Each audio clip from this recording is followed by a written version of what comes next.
수학의 즐거움 채널에서 23년도에 진행하는 기초 시리즈의 또 한 가지로 계산 미분기약의 첫 시간에 오신 모든 분들 다 환영합니다. 기본적인 어떤 이 시간이 시작되게 된 어떤 배경과 어떤 거를 이 수업들을 토대로 좀 얻어 가실 수 있는지를 좀 이제 큰 그림을 먼저 좀 말씀을 좀 드릴게요. 어, 일단은 이 수업에서 커버하고자 하는 컨텐츠는 기본적으로는 두 가지로 구성이 됩니다. 하나는 보통 대학교 보통 3, 4학년 과목으로 소위 학부 미분기학이라는 과목 자체가 개설이 돼요.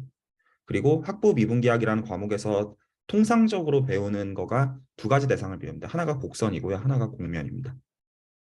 그래서 말 그대로 이 수업의 굉장히 어떤 그 머저리티는 그러니까 이제 어떤 큰 비중은 그것들을 따라가는 작업들을 실제로 할 거예요. 그게 한 가지 축입니다. 근데 다른 한 가지 축은 어떤 게 있냐면 보통 이 학부미분기야의 어떤 컨텐츠들을 따라갈 때 많이들 어떤 하는 오해 방식들이 있어요. 그러니까 공부를 조금 덜 해봤는데 조금 뭐라고 해야 되나요? 어떤 그 상대적으로 보디보다 공부를 덜 해본 친구들한테 대학원생들이 많이 하는 얘기인데 어떤 얘기를 하냐면 대학원 미분기야를 공부하는데 학부 미분기야는 너무 쉽고 불필요하다. 라는 얘기들을 되게 쉽게 좀 던지는 경우들이 많아요. 그런데 대학원 미분기야 수업을 수강한 100명 중에서 그 구체적으로 배운 대상들에 대해서 정말로 구체적 직접 계산해봐라라고 하면 못하는 경우가 95% 이상입니다. 그래서 한마디로 제 어떤 주관적인 생각입니다. 그리고 저는 제가 어떤 공부한 거는 미분기하랑 가장 밀접하게 맞닿아 있는데 제가 생각했을 때 미분기하를 공부한다고 할 때 가장 중요한 거 딱 하나 꼽으라고 하면 뭐냐면 커베이처 계산을 줄 아느냐. 그래가지고 보통 어떤 리만기아나 미분기아 자체에 관심을 갖는 경우들은 굉장히 많아요. 어떤 여러 가지 이유에서. 근데 그 약간 이 단어들도 좀 소위 좀 팬시하고 좀 뭔가 좀 뭐 비유클리드기하고 굉장히 좀 있어 보이잖아요. 그래서 그 사실 뭐만 딱 물어보면 이 사람이 공부를 해봤는지를 알 수가 있냐면 그럼 실제로 그 리마니아 메트릭 준 다음에 커베이처 계산하라면 편하게 할 줄 아느냐. 그래서 이 수업은 그거를 목적으로 설계가 됩니다. 그래서 학부 미분기하의 대상인 곡선과 곡면에 대해서는 1차적으로 다뤄갈 것이지만 그 실질적으로 대학원에서 스터디하는 어떤 이제 그 리만 기하의 어떤 그 대상들을 실질적으로 계산 위주로 다루도록 하는 것. 근데 그렇기 때문에 그 소위 어떤 트레이드오프가 존재합니다. 몽고하니 그 보통 이제 대학원에서 배우는 어떤 리만 기하학으로서의 어떤 그런 엄밀한 이론들에 대한 얘기들은 안 하려고 해요. 그리고 오히려 되게 엘리멘터리한 캘큘레이션 위주로 이제 이게 굴러가게 함으로써 나중에 혹시나 그런 공부들을 하고자 하시는 분들은 그때 내가 이제 봤던 구체적인 계산들이 사실은 이런 어떤 추상성을 사실 염두에 놓고서 했던 계산들이구나라는 것들을 클릭하실 수 있게끔 수업을 설계하려고 합니다. 목적이 이해가 가시죠? 그래서 이 수업은 학부 미분기하 수업이랑 좀 비슷하지만 그 자체는 아니고요. 그리고 대학원 미만기하 수업도 아니지만 밀접하게 연결이 되어 있어요. 그래서 수업이 마친 시점에서 남는 것은 뭐가 남으실 거냐면 실제로 할 줄 알게 되시는 건 미분과 적분뿐일 겁니다. 근데 그 미분과 적분에 대한 견지가 좀 많이 달라져 계시면 좋겠고요. 이 수업을 토대로 해가지고 그리고 좀 더 이제 직접적으로는 그 채널에 올라가 있는 컨텐츠 미분기와 관련된 어떤 그 초심자들을 위한 컨텐츠가 크게는 두 가지가 있는데 하나가 엔지니어를 위한 미분기가 있고요. 5강으로 올라가 있는 그리고 또 하나가 직문수에서 이제 잠깐 다루고 넘어갔던 미분기 파트가 있어요. 그리고 제가 연구자와 이과생을 위한 수학 교실을 열었을 때 제가 직문수를 다 듣고 오라고 요구를 해서 저는 이 적어도 직문수에서 다룬 것들을 사람들이 알고 들어올 줄 알았어요. 근데 전혀 모르더라고요. 그러니까 전혀 모른다는 의미가 전혀 거기서 얘기했던 직관의 한 5%도 이해를 못하고 있기 때문에 아예 설명이 불가능한데 그게 왜 필요한지 자체도 어떤 설명하는 걸 포함해가지고 이 어떤 시간들은 어떤 엔지니어를 위한 미분기하나 직문수에서 어떤 1강에 담아서 했다는 이야기를 몇 개월에 걸쳐서 하는 성격이라고 보셔도 무방합니다. 자, 어떤 디테일한 얘기들을 이제 시작하기 전에 혹시 어떤 수업의 큰 방향성이나 어떤 여러 가지 이제 기타 질문들 있으시면 듣고 시작을 할게요.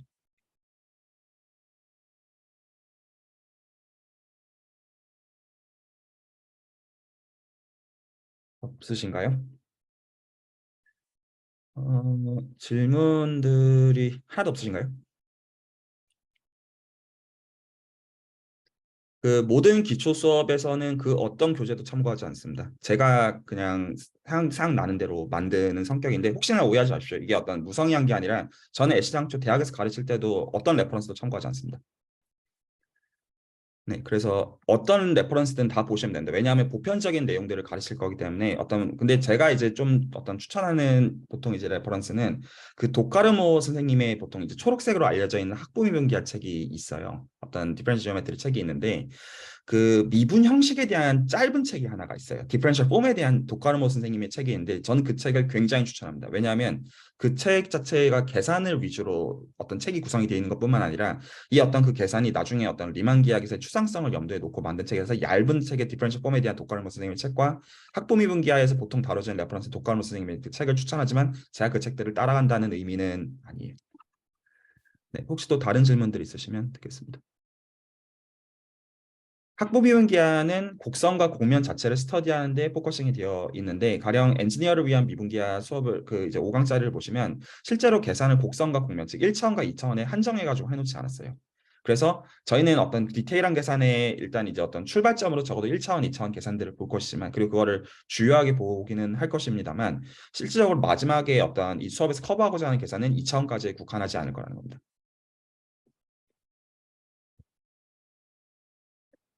증명기초는 배경을 요구하지 않습니다. 이 수업은 뭐를 요구하냐면 다변수 미적분학에 대한 어떤 이해를 요구를 합니다. 그래서 기본적으로 그 다변수 미적분학에서 다루는 어떤 다변수 미분법, 다변수 적분법, 여기서 다변수 적분법은 선적분과 면적분을 포함합니다. 그래서 그런 것들을 할 줄 안다라고 전제를 하거나 적어도 과제는 어차피 그것들을 할 줄 모르면 낼 수 없게 되어 있습니다. 그래서 다변수 미적분학을 알아야 따라올 수가 있다. 하지만 그거 이외에 어떤 소위 저는 헤비한 어떤 전공 수학에 대한 이해를 꼭 요구하진 않지만 그 언어들을 알고 보시면 이 어떤 이면에 있는 것들이 어떤 건지를 볼 수 있도록 설계는 되어 있다. 네, 또 다른 질문도 있으실까요? 어, 그때그때 제 마음입니다.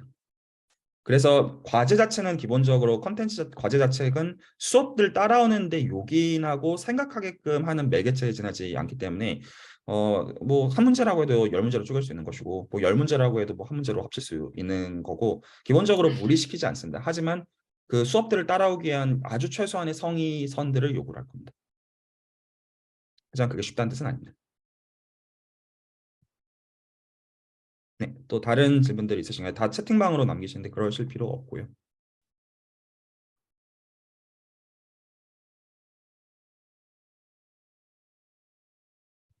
네, 박수 선생님. 이 수학과에서는 이거를 어떤 목적으로 공부를 하게 되는 걸까요? 수학과에서는 그러니까 그 좀 구분을 해야 되는 것 같은데요. 그래서 이 수업은 학부 미분기하과 대학원 리만기하의 딱 중간 정도에 위치하게끔 제가 이 수업을 설계를 하고자 하는 것이고요. 그래서 말 그대로 그 양면성의 목적이 다 있다고 보시면 되겠습니다. 그리고 보통 그 일반적으로 제가 보았던 많은 경우들은 그러니까 수학과 대학원을 다니는 대부분의 경우들은 리만기하학을 수업을 들어봐요. 그리고 한 학기나 1년 동안 혹은 1년 반, 독일은 보통 3학기로 계산이 돼요. 심지어 그거를 듣고 하나도 이해를 못합니다. 하나도 이해를 못한다는 얘기는 그 어떤 배우는 대상들이 있어. 뭐 예를 들어 직지선도 있고 커베이처도 있고 뭐 볼륨도 있고 구체적으로 계산해봐라고 하면 못한다는 얘기예요. 근데 이제 그러면 사실 이거 배우는 게 별로 그 앱스트랙트 랭귀지를 배우는 게 제 개인의 의견에 별로 의미가 없다라고 저는 생각을 합니다. 네, 기동훈 선생님. 제가 진문수 15강 듣고 되게 신기하고 되게 충격적이었던 게 점선이랑 그 면 가지고 공간을 분류할 수 있다고 그런 내용이 있었던 것 같거든요. 그걸 이제 실제로 계산해 보면서 하면은 진짜 어떻게 그렇게 작동되는지가 이 수업을 들으면 저도 스스로 그걸 느낄 수가 있게 되는 건가요? 나중에 적어도 이런 과제가 그 끝이 아니라 왜냐하면 1, 2차원에 국한되지 않을 거라고 말씀을 드렸잖아요. 그래서 근데 적어도 2차원 공면을 다루는 과정에서는 직문수에서 다뤘던 가우스 보넷을 오늘도 좀 얘기를 할 겁니다. 그 당연히 얘기를 안 할 수가 없을 것이고. 근데 실제로 가우스 공률은 공면 위에서의 함수입니다. 그렇기 때문에 그 가우스 보넷 정리의 결을 살펴보시면 그 공면 위에서 함수를 적분해야 되는 거니까 당연히 그 형태는 면적분으로 표현이 될 겁니다. 물론 필요한 선에서는 제가 다 리뷰를 적절히 할 겁니다. 계산을 실제로 따라오시는 분들이 하실 수가 있게끔. 그래서 실제로 이 수업은 정말로 예를 들어서 어떤 뭐 원환면, 토로스가 있으면 여러 가지 방법으로 정말로 가우스 곡률의 적분을 했을 때 그 적분값이 0이 되는 거를 확인하게끔. 그래서 어떤 이론적으로 이게 된다. 이거가 아니라 진짜로 해보니까 진짜 나오네. 이렇게 되게끔 네. 하려고 합니다. 네, 감사합니다.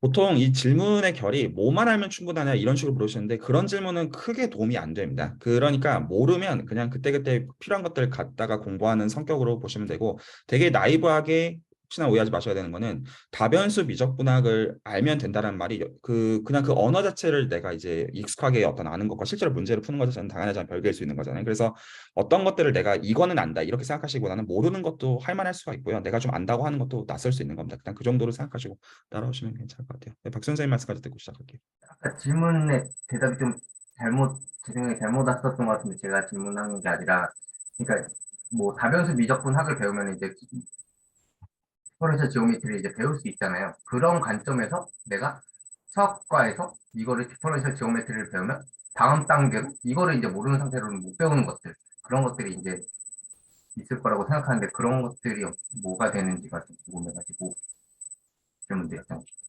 저한테는 그 질문 자체가 별로 의미가 없는 질문입니다. 왜냐하면 두 가지 이유가 있는데 하나는 리만 기하학은 대학원의 그러니까 수학의 한 가지 토픽입니다. 기본적으로. 그리고 그냥 예를 들어서 미적분학을 배우면 뭘 할 수 있냐라는 질문 하시면 뭐라고 답하시겠어요? 할 말이 별로 없으실 겁니다.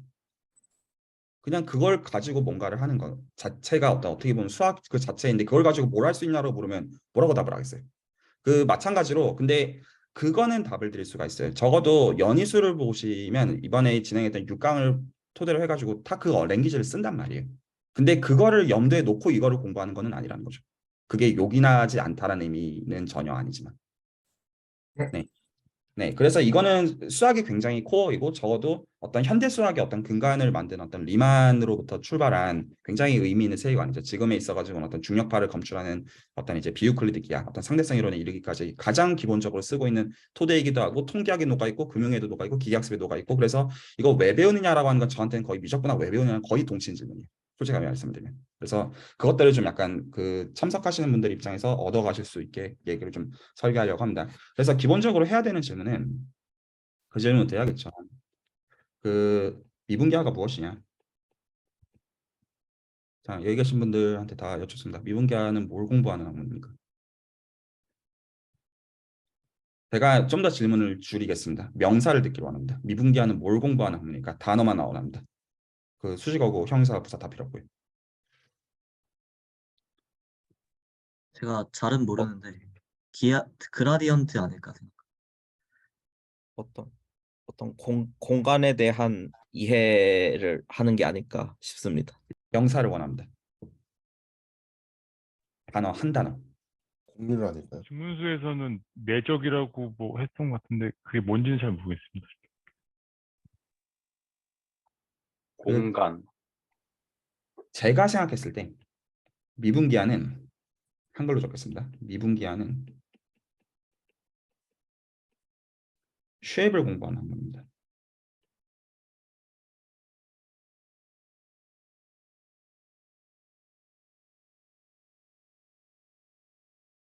형상. 미분기하의 목적은 이게 전부입니다. 그래서 공간의 구조를 형상으로부터 알아내고자 하는 거예요. 그래서 아주 구체적인 형상을 알아내는 측면으로부터 내가 갖고 있는 어떤 수학적인 구조를 이해하고자 하는 것이 미분기하의 목적이라고 볼 수가 있다고 저는 생각을 하는데 미분기하 이전에 그러면 그 여기가 지금 디퍼런셜이라는 단어가 붙어 있으니까 뭐부터 물어볼 수가 있냐면 지오메트리라는 것부터 물어볼 수가 있을 거예요. 그래서 직문수에서 얘기했던 것과 마찬가지로 기본적으로 이 지오메트리라고 하는 기하라는 단어는 한자어입니다. 한자어를 이제 번역해가지고 기하가 된 건데요. 이 단어는 얼마냐 라는 말을 번역한 겁니다. 한자어로서요. 그래서 기본적으로 뭐에 관심이 있냐면 양에 관심이 있습니다. 그리고 미분기하는 이 양을 미분을 가지고 스터디를 하겠다는 거고요.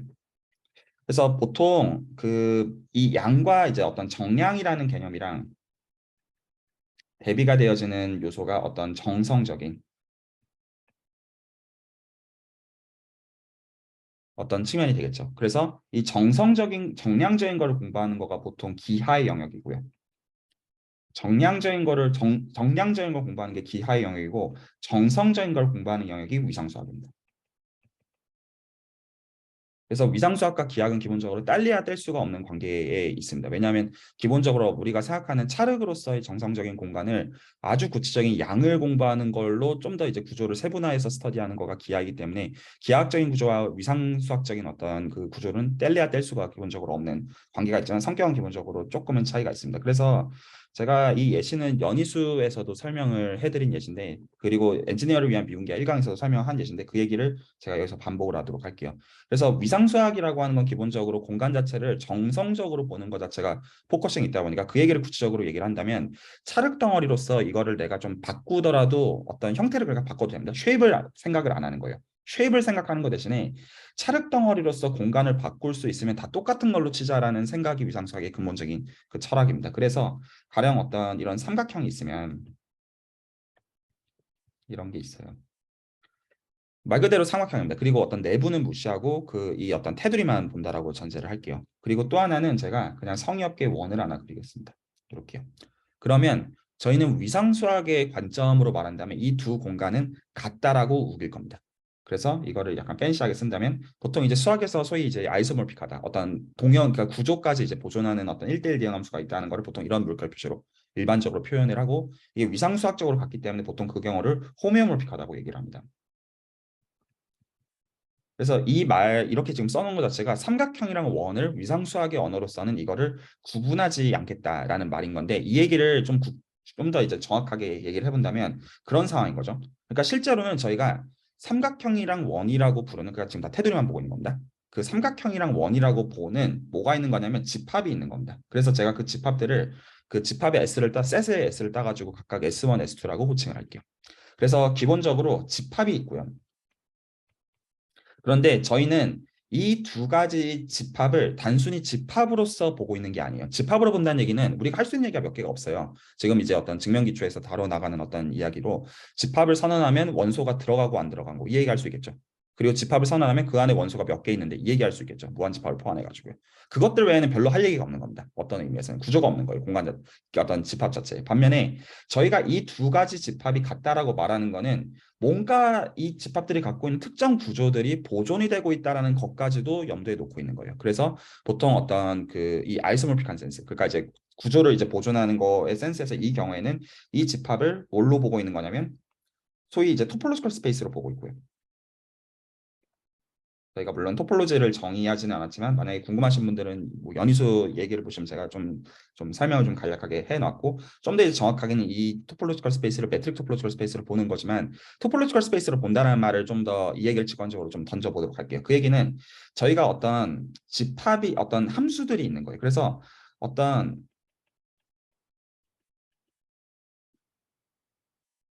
함수가 있는 겁니다. 기본적으로. 그리고 적어도 집합으로서는 어떻게 돼야 되기를 기대하는 거냐면 전부 다 각각에 있는 원소들을 이쪽으로 하나씩 다 1대1로 옮길 수 있는, 다시 말해서 1대1 대항 함수가 적어도 존재해야 돼요. 그래서 제가 함수를 S1에서 S2로 가는 함수라고 하겠고, 그런데 지금 여기다가 제가 뭐를 요구할 거냐면 하나씩 생각을 해보십시오. 저 예시를 가지고 일단은 1대1 대응이 되기를 원합니다. 그러면 어떻게 해주면 될 거냐면 제가 저 그림을 다시 한번 그려볼게요. 그래서 어떤 삼각형이 있어요. 그리고 원을 안쪽에다 그리셔도 되고 바깥쪽에다 그리셔도 되고 별 상관없어요. 그래서 제가 이렇게 원을 그려놓을게요. 그리고 제가 아무데나 점을 찍겠습니다. 사실 아무데나 상관없습니다. 제가 그냥 여기다가 적당히 찍을게요. 점을 찍어요. 그래서 제가 지금 하고 싶은 거는, 사실 제가 존재한다고 했지만 사실은 이 함수는 이런 방식으로 구체적으로 컨스트럭션 할 수가 있습니다. 어떻게 해야 되냐면 점을 제가 찍었으니까 예를 들어서 지금 세팅이 얘가 S1이고 얘가 S2예요. 이렇게 지금 주어져 있어요. 그러면 S1에서 아무 점이나 찍어요. 아무 점이나 다 찍습니다. 이런 식으로. 아무데나 아무거나 데리고 와요. 그러면 저희가 지금 보라색 점을 찍어놨으니까 이 두 점을 유일하게 언제나 연결하는 그 소위 이제 그 직선을 그릴 수가 있겠죠. 그 방향으로 레일을 만들 수가 있어요. 그래가지고 그 방향으로 연결해요. 뭐 이런 식으로 보내요. 가능하죠? 그러면 뭐를 보실 수가 있냐면 삼각형 위에서 그 어떤 점을 잡더라도, 어느 점을 잡더라도 이 어떤 그 이렇게 나가는 어떤 이제 광선을 생각해 보면 얘가 무조건 만나는 점이 몇 개밖에 없어요. 한 개밖에 없어요.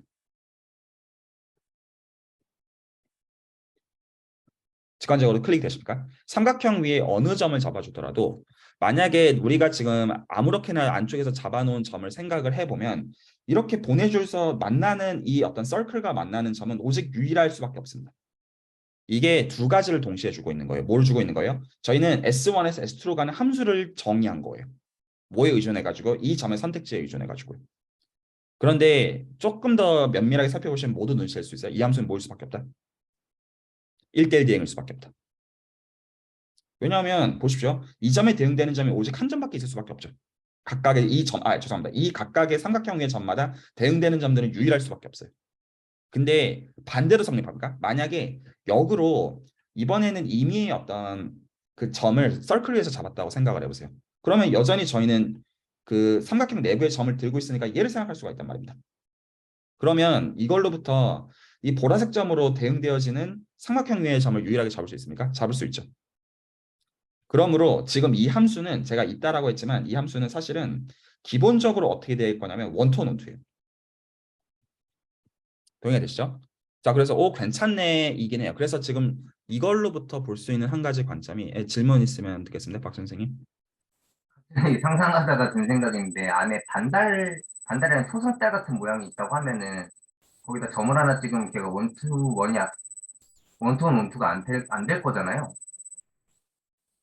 자, 초승달이 질문을 있으면 이해를 삼각형 못하고 대신. 있습니다. 이제 원 대신에 삼각형 대신에 안에 초승달 모양처럼 있으면은 초승달 안에 점 찍어놓으면 만약에 그냥 이렇게 해서 말씀하시는 건가요? 그냥 이런 식으로만 생겼을 때? 죄송합니다. 그러니까 초승달 이런 모양으로 식으로만 이렇게 생겼을 때. 예. 예, 그리고 이제 하나 선이 더 있겠죠. 이제 초승달이. 그다음에 그 안에 점을 찍어놓으면 이런 거 생각하시는 건가요? 그거 말고 더 얇게 해야 될 것 같은데. 얇게. 그 초승달이 이거 그러니까 반달이 진짜로 이제 이런 모양 초승달. 예. 생각하시는 거군요. 그럼 그 안에 있을 때는 이제 쐈을 때 원투가 안 될 수 있잖아요. 자, 질문을 듣겠습니다. 저 질문을 이해를 못하고 있습니다. 예, 이제 삼각형 대신에 이놈이 이제 안에 들어가면은 원 안에 들어가면은 저는 이해를 했는데 별 모양이 좀 더 좋을 것 같습니다. 별 모양이 돼도 되겠죠. 별 모양이 별 되면은 모양이 좀 더 보기 원투가 안 좋아요. 되겠죠. 제가 삼각형이. 질문 그러면 자체를 원투. 이해를 못하고 있습니다. 그러니까 뭘 질문하고 계신 겁니까? 그러니까 이게 그 한 점에서 원에 쏘았을 때 이게 한 점 한 점 대응되는 게 아니라 그 어떤 점에서 쏘느냐에 따라서 그 원투원이 아니라 이게 그러니까 예를 들어 초승달이면은 초승달 안에서 두 점을 지나고 그 다음에 그 원에 닿을 수가 있어가지고 그걸 그러니까 말씀하시는 만약에 질문이 그러니까 지금 요지는 있다는 겁니다. 그러니까 임의했거나 그렇게 된다는 의미는 당연히 아니고요. 근데 이제 저희는 이걸 구체적으로 컨스트럭션 할 수가 적어도 있다라는 거죠. 근데 그 상태에서 이제 원이랑 이런 거 잡고 쭉 늘리면은 원투원 원투가 되는 어떤 형상을 만들 수 있을 생각해 거잖아요. 보시기 바랍니다. 제 생각에 이 질문은 별로 상관없는 질문인 것 같습니다. 그러니까 이제 형상은 이것들뿐만 아니라 좀 바꿀 수 있겠죠. 근데 이제 거기서 어디까지 바꿀 수 있고 다시 말해서 소위 어디까지 이제 이게 보존이 되는지 자체는 그냥 생각해 볼 수 있는 문제인 것 같습니다. 계속 얘기를 좀 할게요. 자, 그러니까 적어도 저희가 집합으로서 1대1 대응이 되게 하는 거는 얘기를 할 수가 있어요. 삼각형과 원 사이에서는요. 맞죠? 근데 이제 요 예시를 좀 더 면밀하게 관찰을 해보시면 조금 더 이 어떤 만든 우리가 지금 생각하는 함수는 그거보다 좀 더 스페셜하다는 거를 보실 수가 있어요. 어떤 점에서 스페셜합니까? 위상수학의 생각을 따른다면 저희는 위상수학의 생각은 어떤 걸 따르는 거죠? 오픈 세트를 생각하는 거예요. 근데 저희가 그 오픈 세트를 각각의 점을 기준으로는 어떻게 얘기를 하냐면 이 점을 포함하는 오픈 세트를 보통 뭐라고 부르냐면 근방이라고 부릅니다. 네이버우드라고 불러요. 그러면 예를 들어서 서클 위에서 지금 저희가 잡아놓은 점들의 어떤 근방을 생각을 하죠. 근방을 생각을 해요. 이렇게. 그러니까 이제 저희가 R1에서 오픈 인터벌 생각했던 것처럼 이런 식으로 각각의 점들을 포함하는 이런 집합들을 저희는 실제로 네이버우드라고 부를 거고 이 점을 포함하는 오픈셋 정도로 직관적으로 치자는 겁니다. 그리고 정확하게는 그렇게 토폴로지가 주어져 있다라고 사실은 생각을 하고 있는 거예요. 그러면 이거를 이 함수 f의 관점에서 생각을 해보시길 바랍니다. 그러면 어떤 일이 생겨요? 물론 저희는 이 각각의 점들이 어떻게 옮겨지는지를 이제 구체적으로 알고는 있는데 그건 맞는데 어떤 신기한 일도 벌어지냐면 각 대응된 점의 근방도 근방으로 옮겨주고 있다는 것을 볼 수가 있어요. 맞죠? 그러니까 단순히 1대1 대응이 되게 옮기고 있는 것뿐만 아니라 근방을 근방으로 옮겨주는 것 또한 얘기할 수가 있다는 겁니다. 이거는 좀 스페셜하죠. 만약에 단순히 이것들이 각각의 점들을 여기 각각의 점들 1대1로 옮겨준다고 한다면 이런 식으로 예쁘게 옮겨져야 될 필요는 사실은 없어요. 근데 얘는 그런 역할까지도 동시에 하고 있다라는 거예요. 혹시 이거를 수학적으로 멋지게 말을 한다면 지금 제가 말한 거는 뭐냐면 오픈셋의 역상이 오픈셋이 되고 또 함수의 의미에서 오픈셋의 역상이 오픈셋이 된다는 의미에서 이거가 추상적으로 말을 한다면 F랑 그리고 1대1 대응이기 때문에 저희가 역함수를 생각하는 게 가능하죠. 맞죠? 역함수도 생각할 수가 있습니다. 이게 전부 다 뭐가 된다는 얘기냐면 연속이 된다는 얘기. 다시 말해서 저희가 지금 만들어 놓은 이 함수 자체는 무엇이다? 사실은 호메오몰피즘이라는 얘기입니다. 그래서 이 모든 조건들을 다 합쳐가지고 F를 그냥 통상적으로 호메오몰피즘이라고 얘기를 하고요. 그리고 호메오몰픽하다는 이야기는 적어도 두 위상 공간들 간의 호메오몰피즘이 적어도 하나가 존재한다는 선언이에요. 말 이해가 가셨나요? 그런데 여기까지 보시니 어떤 관찰하는 예시를 잘 한번 생각해 보세요. 이거는 무슨 철학이냐면 저희는 실제로 이 삼각형과 원의 쉐입에는 관심이 없는 거예요. 그러니까 이게 삼각형이냐 원이냐 세모냐 그게 포인트가 아니라 그 네모냐 이게 포인트가 아니라 이거는 위상적으로 두 가지는 같다라고 우리는 보고 있다라는 거예요. 그러니까 쉐입을 보고 공부하고 있는 어떤 보겠다는 뜻이 전혀 아닌 거죠. 그리고 이 기준은 굉장히 성공적입니다. 어떤 의미의 성공적이냐면 제가 비록 어떤 1차원 예시를 이 예시에서는 들었지만 이 예시를 만약에 3차원으로 확장해서 이 기준을 생각하잖아요. 그래서 나는 그러니까 이거를 저는 보통 어떤 식으로 직관하는 거를 되게 선호하냐면 혹시 원피스라는 만화를 아실 수도 있는데 제가 이 얘기까지 하고 질문 드릴게요. 그 원피스라는 만화의 어떤 주인공이 루피라는 인간이 고무 인간이에요. 그래서 고무가 잘리지만 않으면 늘리거나 줄이면 다 똑같은 고무거든요. 그러니까 내가 좀 살이 찌든 살이 좀 빠지든 조금 적절히 변형이 돼도 자르지만 않으면 같은 거예요.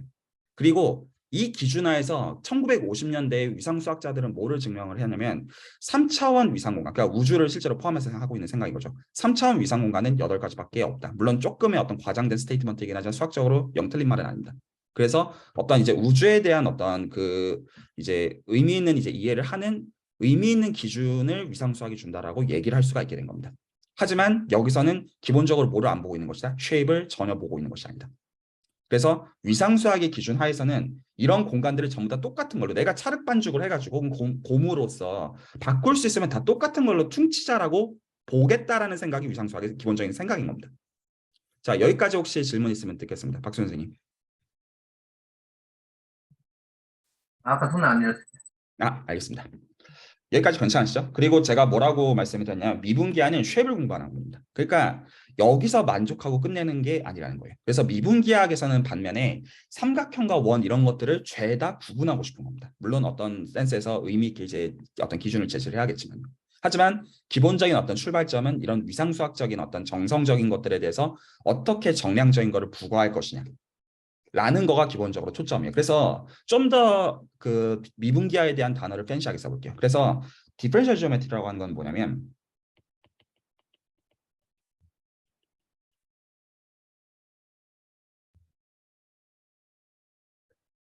이거는 뭐냐면 스터디입니다. 어떤 스터디냐면 양들을 공부하는 거예요. 약간 제가 지금 들어드린 이 원 삼각형의 예시랑 좀 대비가 되시나요? 원 삼각형에서는 저희가 양을 본 게 아니에요. 그러니까 저희는 이 어떤 둘레가 뭔지 관심 갖지 않아요. 그냥 이게 찰흙반죽으로서 똑같네. 오케이.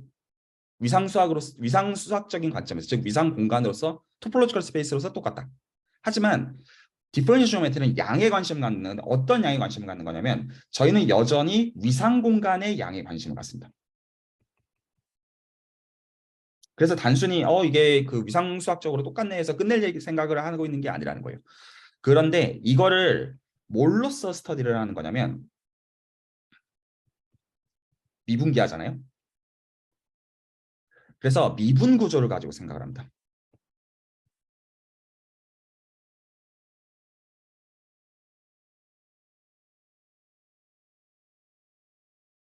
그래서 저희는 정량에 대해서 들여다보기를 원하는데 그 정량을 미분 구조라는 개념을 도입함으로써 좀 더 뭔가 알아낼 수 있는 것들이 있지 않나라는 어떤 그런 기대를 한다라는 거죠. 이게 무슨 말인지를 좀 생각을 해보고 싶어요. 근데 디테일을 말씀드리기 전에 약간 되게 나이브한 철학 레벨에서 생각을 해본다면, 그러면 실제로 우리는 이 모든 얘기가 수학 얘기예요, 수학. 그러니까 수학 얘기라는 거는 우리가 이미 알고 있는 걸 기대해가지고 어떤 것들을 해낼 수밖에 없어요.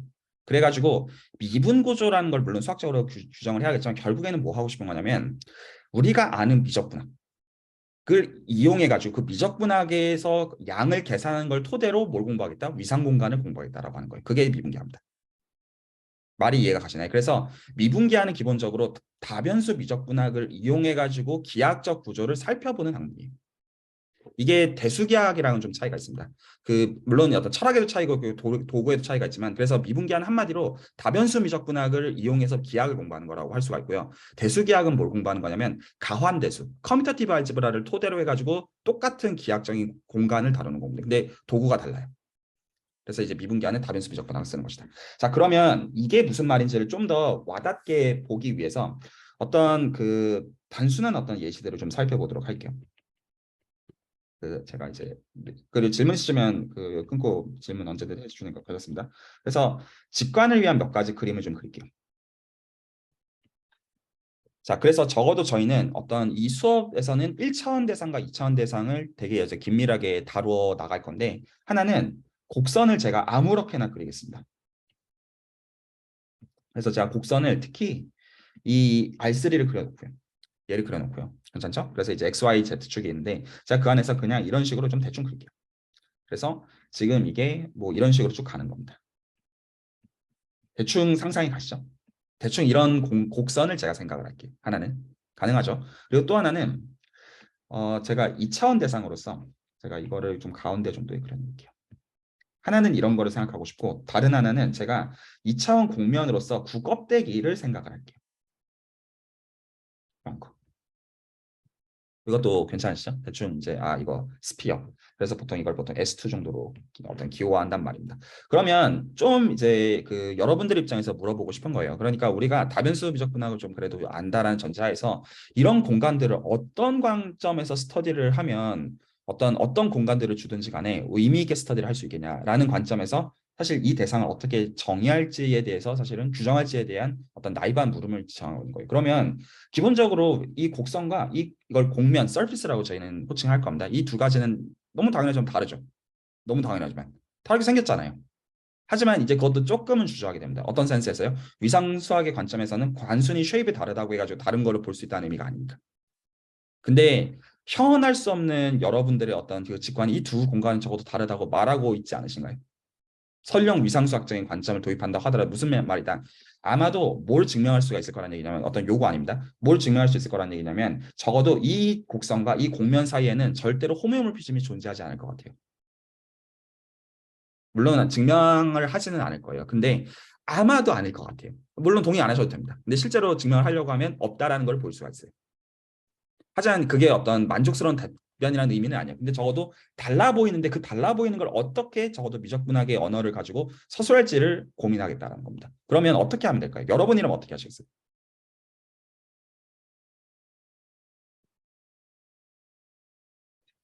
자, 아까 저희가 그림을 그려놓은 거를 계속 좀 생각을 해보죠. 아까 저희가 기본적으로 생각한 방식은 다음과 같아요. 네, 정수 선생님. 어떤 측도가 이제 넓이나 길이 같은 거를 이제 예를 들어 위는 이제 측도를 쟀을 때 길이로 나오고 밑에는 넓이로 나오는 걸로 생각하면 되지 않나? 이 질문에 대해서는 답이 있는 질문이 아니고, 그리고 사실 요 철학적인 레벨에서 의미 있는 사유를 하는 거에 의존해 가지고 굉장히 의미 있는 어떤 이제 건축물들이 나올 가능성이 높기 때문에, 어떤 닫혀 있는 답으로서 생각하지 마시고 어떤 더 열어놓고서 사실 이제 좀 생각해 보시면 좋겠고요. 그렇죠. 어떤 측도랑도 기본적으로 당연한 상관이 깊습니다. 기본적으로. 그리고 실제로 보통 이제 메저 티어리라는 단어 자체를 이미 잘 알려져 있는 고전적인 측도론을 지칭하는 경우가 많은데, 현재 근 20년 동안의 수학의 발전은 어떻게 많이 되어져 있냐면, 이 이론을 지오메트릭 메저 티어리라고 하고요. 보통 GMT 정도로 어떤 미국에서 수학하는 사람들이 많이 그냥 불러요. 그래서 이 GMT 자체는 수학의 현재 굉장히 메인스트림 중에 하나예요. 특히 어떤 의미에서 메인스트림이냐면, 저희가 어떤 미분이라는 걸 할 수 없는 그런 공간과 함수들에 대해서 인테그레이션 바이 파트를 포함해가지고 우리가 기존의 어떤 좋은 가정들에서 다루었던 모든 것들을 미분을 전혀 할 수 없는 가운데 다루는 그런 수학적인 세관들을 어떤 만들어 나갈 수가 있겠느냐. 이게 물리학적으로 중요하고 수학적으로 중요해서 근 20년 동안 굉장히 시리어스하게 발전하고 있는 분야 중에 하나입니다. 그래서 역함수 정리를 실제로 함수가 어떤 미분조차 불가능한 거에 대해서 어떻게 얘기할 것이냐 이런 것도 포함해가지고요. 그래서 그 지금 어떤 말씀하신 거가 꼭 그건 아니더라도 가령 이제 어떤 맞닿을 수가 있는 측면이 있는 겁니다. 자, 그 저희가 아는 그림은 지금 이거니까 이 그림을 가지고 좀 비교하면서 생각을 좀 해보죠. 네, 박수 선생님. 여기 서페이스들의 기울기를 다 봤을 때 원은 이렇게 기울기가 탄젠셜이 쭉 돌 거잖아요. 그리고 삼각형은 이제 기울기가 딱 세 개만 보이긴 하는데 그 꼭지점에서의 기울기가 여기 삼각형 꼭지점들의 모든 기울기를 다 표현한다고 하면은 그 기울기들이 1대1로 매핑이 되는 순간 같다라고 볼 수 있지 않을까라고 그냥 상상해 봤습니다. 네, 좋습니다. 그리고 토마스 모 선생님께서 말씀하신 위에서는 끝이 붙어 있지 않고 아래서는 다 연결된 게 다른 것이다. 그 굉장히 좋은 관찰입니다. 그러니까 지금 이제 말씀하신 거는 제가 가령 이 양끝점은 사실 별로 고려하지 않은 측면이 있지만 어떤 안 들어간 것처럼 제가 생각을 하겠고 반면에 아래쪽은 그렇게 보이진 않죠. 이거를 위상수학의 언어로는 뭐라고 부릅니까? 위의 공간을 컴팩트하지 않다고 얘기를 하고 아래 공간을 컴팩트하다고 얘기를 하죠. 이게 위상수학적인 어떤 분류 중에 어떤 이제 구분 중에 한 가지가 되겠습니다. 네, 유동 선생님. 아, 네. 제가 생각하기에 미분기하학적으로 접근을 하려면 이제 그, 위상 동형이어도 바뀌지 않는 어떤 정량적인 양을 찾은 다음에 그게 다르다는 걸 보이면 될 것 같습니다. 네, 네, 적절합니다. 그 실제로 그 미분기하의 학부 미분기하의 스토리가 실제로 그쪽으로 가는 것도 맞습니다. 그 저희가 위의 그림에서는 어떻게 했냐면 그 할 수 있는 거를 한 거예요. 어떤 센스에서요? 실제로 그 두 집합이 있었잖아요. 그래서 그 두 집합에서 뭘 했어요? 그냥 점들 몇 개 찍어봤어요. 그리고 거기서부터 우리가 어떤 의미 있는 관찰을 볼 수 있는지를 본 거잖아요. 그러니까 같은 거 하자고요. 그러니까 점들 찍어요. 아무렇게나.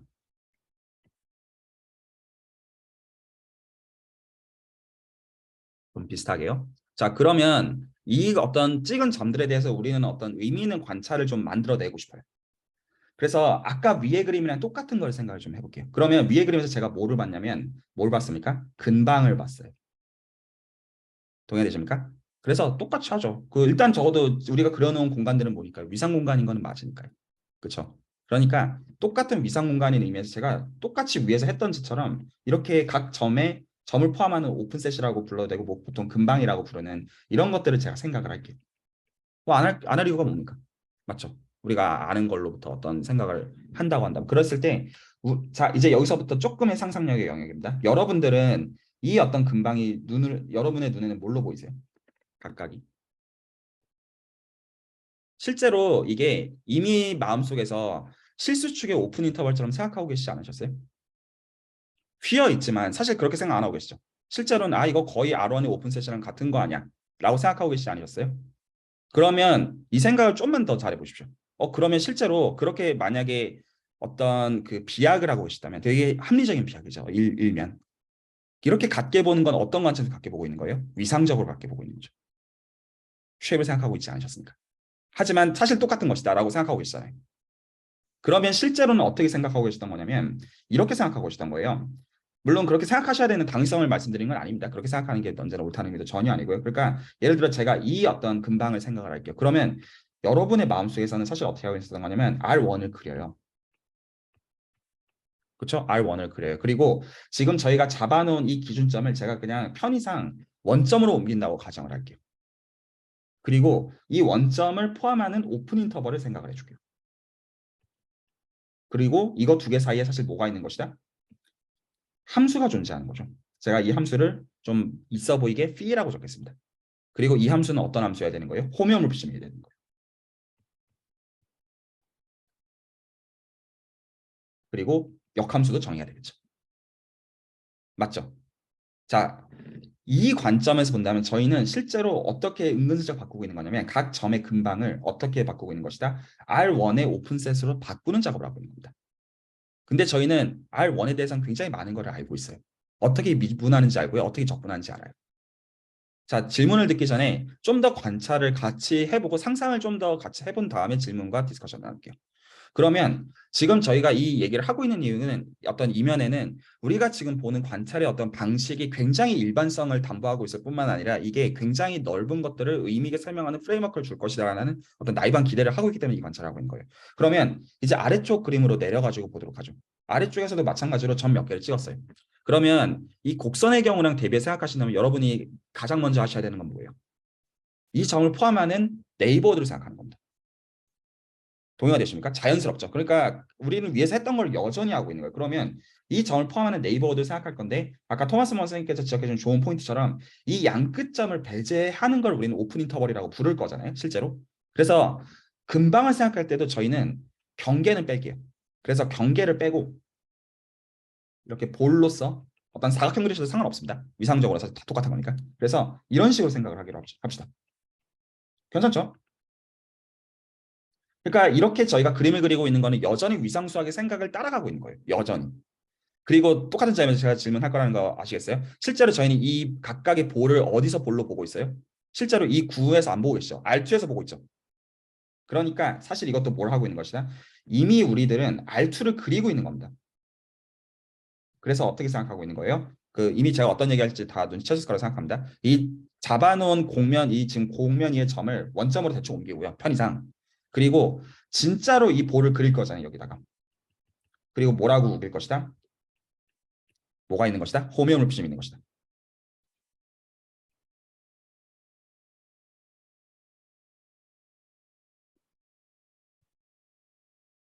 자, 그렇게 바꾸는 순간 지금 이게 뭐를 주는 거예요? 이 두 가지 그림은 다음의 관찰들을 줍니다. 충분히 끌어내보죠. 하나는 저희가 지금 한 관찰이 오직 1차원과 2차원에 국한된 관찰일까요? 그럴 필요가 없어 보이죠. 물론 저희가 이렇게 구체적으로 그림을 그리는 건 곡선, 곡면 이런 것들 1, 2, 3차원 이런 게 고자이겠으나 실제로 이게 n차원이라고 해도 안 될 이유가 뭡니까? 라는 생각을 하나는 할 수가 있고요. 그리고 얘는 지금 뭐를 보장해 주는 거예요? 적어도 우리가 다루고자 하는 공간에 대해서 국소적으로는 우리가 잘 아는 유클리드 공간의 오픈셋을 다루는 논리로 환원하는 방식을 우리는 생각하고 있다는 거예요. 그런데 유클리드 공간의 오픈셋으로 환원이 되는 순간 우리는 이거에 대해서 굉장히 잘 알고 있다라는 생각 가운데 그러니까 우리가 친숙하게 알고 있는 공간으로 돌리고자 하는 생각을 하고 있다는 겁니다. 자, 여기서 좀 더 얘기를 할 건데 일단 여기까지 관찰들 중에 질문이나 코멘트나 디스커션들 있으면 하고 넘어갈게요. 그 순서로 박소연 선생님과 정선 선생님 순서로 드리겠습니다. 예전부터 좀 저를 괴롭히고 있던 제 머릿속에 질문이 있는데 지금 이거를 R1으로 내리는 과정에서 그러니까 지구에 제가 서 있다고 하면은 제가 평면으로 보이는 건 맞는데 과연 얼마나 곡률이 돼야 곡률이 이제 점점 작아지면은 점점 평면으로 안 보일 거기는 확실한데 내가 얼마나 그게 작아져야 오픈셋이 어떤 곡률에서 그게 진짜로 일자로 보일 건가에 대한 생각을 해야 되잖아요. 왜냐면 곡률도 무한대로 갈 수 있는 거고 나도 오픈셋도 이렇게 계속 작아질 수 있는 건데 둘의 힘겨루기를 할 거 아니에요. 제가 점점 손으로 보는 게 있어서 그러면은 그런 상태에서는 어떻게 설명을 해야 되는지가 옛날부터 제가 옛날이 아니라 지금 최근에 공부하면서 계속 저를 좀 괴롭히고 있거든요. 제가 그거 되게 좋은 포인트입니다. 제가 되묻겠습니다. 저희가 그 R1이나 R2의 이 어떤 오픈셋으로 어떤 이제 대응시키는 거는 뭘로 보고 있는 거냐면 호메오몰피즘으로서 보고 있는 겁니다. 방금 말씀하신 곡률이나 이런 개념들은 정량에 대한 얘기예요. 저희가 이렇게 어떤 옮기는 그 과정은 정량을 얘기하는 순간 말도 안 됩니다. 그렇죠? 기본적으로 휘어져 있는 건데 그런 것들을 고려해야 되는 거잖아요. 근데 저희가 그러니까 어디까지나 수학적으로 보장할 수 있는 거냐면 이렇게 옮겨주는 이 과정은 뭐다?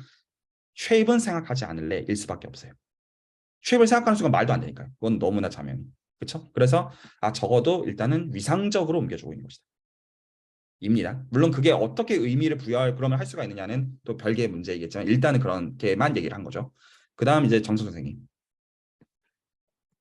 저는 토마스 모어님이 그 채팅으로 위에서는 끝이 다 붙어 있지 않고 아래는 다 연결되지 않는 거라 했을 때 되게 좋은 차이점이다라고 생각을 했었는데 그 밑에 지금 9랑 R2랑 위상 동형이라 나와 있는데 그러니까 토마스 무어님의 관점으로 보면은 이게 제 생각에는 끝이 붙어 있으냐 아니면 붙어 있지 않냐가 좀 중요해 보이는데 지금 R2랑 S2랑 위상 동형이라 했을 때는 S2는 이제 서로 이게 계속 다 연결돼 있는데 R2의 오픈셋은 그렇지 않아 보인단 말이죠. 그래서 좀 그게 뭔가 다르지 않을까 하는 생각이 좋은 지적입니다. 그래서 실제로 우리가 지금 오늘 얘기의 출발점은 일단은 쉐입을 신경 쓰지 않는 위상수학의 철학으로부터 출발을 했잖아요. 그래서 소위 이제 대학교에서 배우는 위상수학을 다 공부를 하고 나면 보통 이제 1년치로 열리죠. 위상수학 1도 있고 2도 있어요. 다 배우고 나면 위상수학적인 불변량이 좀 애석하게도 1년을 열심히 공부하고 나면 꼴랑 2개밖에 없습니다. 하나가 컴팩트니스고요. 다른 하나가 커넥트니스입니다. 2개밖에 없어요. 그래서 이게 적어도 차이가 있으면 기본적으로 다른 게 되고 이 2가지 공간의 경우는 하나가 컴팩트고 하나가 논컴팩트이므로 2가지가 다르다라고 결론을 내릴 수가 있어요. 물론 이 어떤 성질이 똑같다고 같은 거는 호메오파다는 뜻은 전혀 아닙니다. 하지만 적어도 이런 불변량이 있기 때문에 이게 굉장히 불만족스럽기 때문에 이 어떤 위상적인 구조의 불변량이 보통 대수적인 어떤 양으로 떠서 그래서 대수적 위상수학이라는 과목의 어떤 굉장히 어떤 모티베이션 자체가 되기도 해요. 근데 말씀하신 것처럼 이런 어떤 것들은 되게 주목해서 봐야 되는 포인트가 일단은 맞습니다. 이주 선생님. 네, 이거 주변의 점들을 설명하실 때, 오픈 인터벌로, 오픈셋으로 설명하는 이유가 있나요? 그러니까 뭐, 클로즈드 인터벌은 하면 뭔가 문제가 생기나요? 굉장히 좋은 지적인데요. 그러니까 지금 뭐에 대한 전제에 대한 어떤 이제 타당한 물음이냐면 오픈 인터벌이 무엇이냐라는 질문이에요. 그래서 저희가 아까 이제 논리를 다시 말씀드리면 근데 이건 분명히 매우 타당한 지적입니다. 그러니까 저희가 기본적으로 위의 예시에서 두 S1과 S2를 뭘로 보고 있다고 이 말씀을 드렸냐면 위상 공간으로서 보고 있다라고 말씀을 드렸잖아요. 위상 공간으로 본다는 얘기는 실제로 어떤 고무인간 루피나 아니면 찰흙 덩어리처럼 내가 적당히 형상을 바꿨을 때 우리는 그걸 똑같게 보겠다라는 그 철학을 의미한다고 제가 말씀을 드렸지만 그거를 만약에 수학적으로 정확하게 표현을 하려고 한다면 이 찰흙 덩어리라는 대상들을 명확하게 규정을 해놓고 출발할 수밖에 없습니다. 그러니까 토폴로지컬 스페이스라는 말을 붙인 시점에서 우리는 어떤 집합들을 찰흙 덩어리로 볼 거라는 것과 선언이 되어 있어야 되는데 저희가 보통 예시로서 R1이나 R2를 생각할 때는 그 찰흙 덩어리들을 오픈 인터벌과 이런 볼들을 찰흙 덩어리로 보는 그런 토폴로지컬 스페이스를 생각을 합니다. 이런 토폴로지를 보통 스탠다드 토폴로지라고 부르지만 언제나 이거를 줘야 된다는 의미는 전혀 아니에요. 그래서 이런 어떤 오픈 인터벌, 어떤 클로즈드 인터벌을 어떤 그런 걸 안 쓰고 이런 걸 쓰는 이유는 클로즈 인터벌보다 이게 꼭 비단 좋아서라기보다는 보통 그게 우리가 미적분학에서 써왔던 것과 어떤 잘 호환이 되고 그런 의미에서 갖다 쓴다 이고요. 참고로 대수기하를 할 때에는 이 토폴로지를 못 씁니다. 문제가 훨씬 더 많은 토폴로지를 대수기하의 어떤 특성상 쓸 수밖에 없어요. 그래서 사실은 이게 지금 이런 토폴로지 써도 되느냐라는 건 굉장히 어떤 의미에서 중요한 지적이냐면 우리는 결국에 다변수 미적분학을 써야 되기 때문에 이 토폴로지를 사실 고른 것이다랑 밀접하게 연결이 되어 있는 거. 좋은 질문입니다. 네, 박하윤 선생님.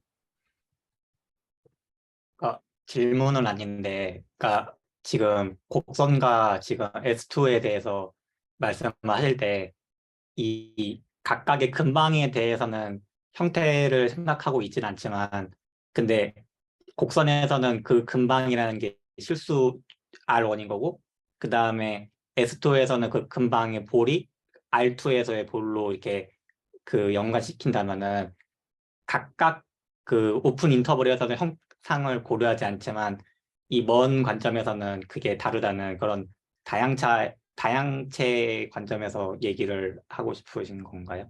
그렇죠. 지금 만들어내려고 하는 거는 다양체라는 관점이 어떻게 자연스럽게 생각이 유도가 되는지를 지금 도출하려고 하는 겁니다. 네, 그 과정을 계속 좀 같이 좀 해보려고 하는 겁니다. 네, 정선 선생님. 제가 또 질문 있어서 죄송한데 인터벌이라고 한 것 중에 이제 갑자기 또 생각이 났는데 제가 맨 처음에 식도 이야기를 했는데 사실 여기서 다룰 게 축도량은 약간 거리가 있다고 했는데 일단 그 인터벌이라는 거를 따지는 순간 이게 양을 재야 되지 않나요? 좋은 지적입니다. 자, 생각해 보십시오. 재밌는 엑서사이즈로 유닛 인터벌 이거 사실 증명 기초에서 나중에 드릴까 생각 중인 것 중에 하나인데 이걸 생각해 보시면 재밌습니다. 임의의 인터벌은 다른 인터벌이랑 언제나 호모몰픽하고요. 이거 되게 쉽습니다. 그러니까 어떤 인터벌을 생각하시는지 그러니까 이제 제가 이렇게 얘기하죠. 그래서 이거는 관찰인데 각각의 스텝이 쉽습니다. 호메오몰픽한데요. 뭐랑 호메오몰픽하냐면 뭐라고 할까? 제가 이렇게 숫자를 선택하는 이유는 이렇게 선택하면 어떤 함수일 수밖에 없는지를 눈치채기가 너무 쉬워서 이렇게 드리는 것뿐입니다. 이거를 보실 수가 있고요. 어렵지 않습니다. 언제 그렇게 될 수밖에 없는지 이미 1000번은 보신 함수일 겁니다. 자, 그리고 뭐도 볼 수가 있냐면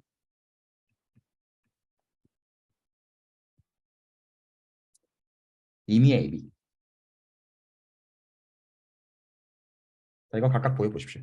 그러니까 이거 뭐를 가르쳐 주냐면 실수축은 임의의 그냥 예를 들어 0과 1 사이의 오픈 인터벌이랑 위상적으로 똑같습니다. 네, 근데 이것들은 중학교라고 해도 거짓말이 아닙니다. 중학교 시절부터 1000번은 보신 함수들에 대한 질문입니다, 사실. 그래서 그 오픈 인터벌을 아무렇게나 잡아도 된다는 거를 가르쳐 줘요. 적어도 위상적으로는. 근데 중요한 관찰이에요. 왜 중요한 관찰이냐면 지금 뭐가 애매하다는 거를 슬쩍 눈치채시는 거냐면 그러면 이거 어디까지 키울 건데? 이거 레디우스 어디까지 키울 건데? 되게 애매하게 잡아놨잖아요. 다시 말해서 제가 생각하는 이 각각의 사이즈랑 여기 계신 가까이 분들 생각하는 사이즈가 같으리라는 보장은 없잖아요. 다른 건 생각하고 있었을 거잖아요. 일반적으로는요. 그렇죠? 그러니까 사실 물론 위상수학적으로 위상 공간으로 똑같지만 뭔가 좀 여지가 있어요. 이 관찰은 중요한 관찰입니다. 네. 또 혹시 질문이나 코멘트나 상상이나 뭐 그런 것도 있으시면 말씀하셔도 괜찮습니다. 자, 그래서 여기서 애매한 점이 있습니다. 네. 이해 선생님. 네. 아까 그 썸 픽처스의 두 개 그림을 보면서 들었던 생각인데 사실 조금 답변이 이미 된 것 같기도 하거든요. 그러니까 지금 이제 미분기하에서 생각하는 어떤 대상, 뭐 곡면이나 곡선이나 이런 것 등등이 각 점마다 국소적으로 RN에 있는 오픈볼과 위상 동형이 되는 대상들만 다루려고 하는 것이냐라는 질문을 하려고 했거든요. 그런데 아까 앞선 답변에서 그 다변수 미적분학을 쓰기 위한 어떤 바탕을 두신다는 말이 어느 정도 답변인가라는 생각이 좀 들었습니다. 네, 그 좋은 지적인데요. 그러니까 하나는 저희가 출발한 건 토폴로지컬 스페이스이기 때문에 토폴로지컬 스페이스로서 다르면 관심을 갖지 않습니다. 근데 좀 더 제가 질문을 정확하게 하자면, 그러니까 이제 그 질문의 어떤 결에 있는 중요한 포인트를 좀 약간 끌어내보려고 한다면, 기본적으로 미분기하 이전에 이 얘기를 조금 하고 질문들 다시 드릴게요. 그 미분기하 이전에 기하학이라는 건 기본적으로 양에 관심을 갖는 학문이에요. 이해하시죠? 양에 왜 관심을 갖느냐? 공간의 분류를 하고 싶은 거예요. 기본적으로 기하학의 가장 근본적인 욕망은 클래시피케이션에 있습니다. 우리는 이 두 가지 공간을 같고 다르고야라고 하는 것 그 자체에 관심을 갖는 거예요. 그러니까 중학교 때 물론 전 지금의 교육과 과정은 잘 모릅니다만 중학교 때 저희가 뭐를 공부했냐면 중1 때 합동 배웠어요. 중2 때 닮은 배웠어요. 이게 무슨 의미인지 생각해 보시죠. 우리는 언제 같고 다르고를 얘기할 수 있는지 그 기준을 제시하는 게 목적이었다는 거예요. 그런데 그 기준들은 쓰잘데기가 없어요. 왜요? 너무나 디테일해요. 쓸데없이. 그래서 그 기준 하에서는 예를 들어서 옛날에 어떤 그 2000년 전의 사람들의 입장에서는 하늘의 별자리를 보는 입장에서 우리의 우주가 우리가 어디서부터 왔는지에 대한 질문을 답하는 게 거진 불가능했던 겁니다. 너무나 이제 그 기준 자체가 그렇게 의미 있지 않았기 때문에 그래서 위상수학이라는 관점 자체, 어떤 정성적이라는 관점 자체에서 적어도 이제 20세기에 들어서 우주 공간을 포함해서 3차원 공간에 의미 있는 분류는 오직 8가지밖에 존재하지 않아. 그러니까 이거는 우리가 실질적으로 어떤 수학적인 관점에서 우리가 살고 있는 어떤 토대들을 이해할 수 있는 의미 있는 어떤 프레임워크를 준다라고 얘기할 수 있는 거죠. 예를 들어 어떤 우주의 존재가 예를 들어서 한 뭐 1000만 가지가 된다. 어떤 우주의 공간 자체가. 그러면 문제잖아요. 그리고 실제로 끝인을 포함해가지고 3차원 우주 공간의 이면에 있는 어떤 보통 이제 히든 디멘전 이런 말을 하는데 그 수학적인 구조의 클래시피케이션 아직도 주어져 있지 않아요. 그래서 어떤 끈이로해서 보통 이제 우주를 10차원, 11차원 이런 얘기를 할 때 그 어떤 히든 디멘전에 해당하는 수학적인 구조에 대한 클래시피케이션 아직도 요원합니다. 수학적으로 되어 있지 않아요. 하지만 3차원 공간 자체는 위상수학적으로는 현재는 되어 있어서 그래서 지금 기본적으로 우리가 이런 공간들을 살펴볼 때 기본적인 관심사는 분류이다 보니까 위상수학적으로 위상 공간으로서 다르면 애시당초 끝이에요. 그래서 아까 이 두 공간이 이거는 끝점이 없으니까 컴팩트가 아니고 물론 이 단어는 그렇게 중요하진 않습니다. 적어도 오늘 논제에서는요. 컴팩트가 아니고 이 경우는 컴팩트이기 때문에 두 공간이 위상 공간으로서 다르다 끝.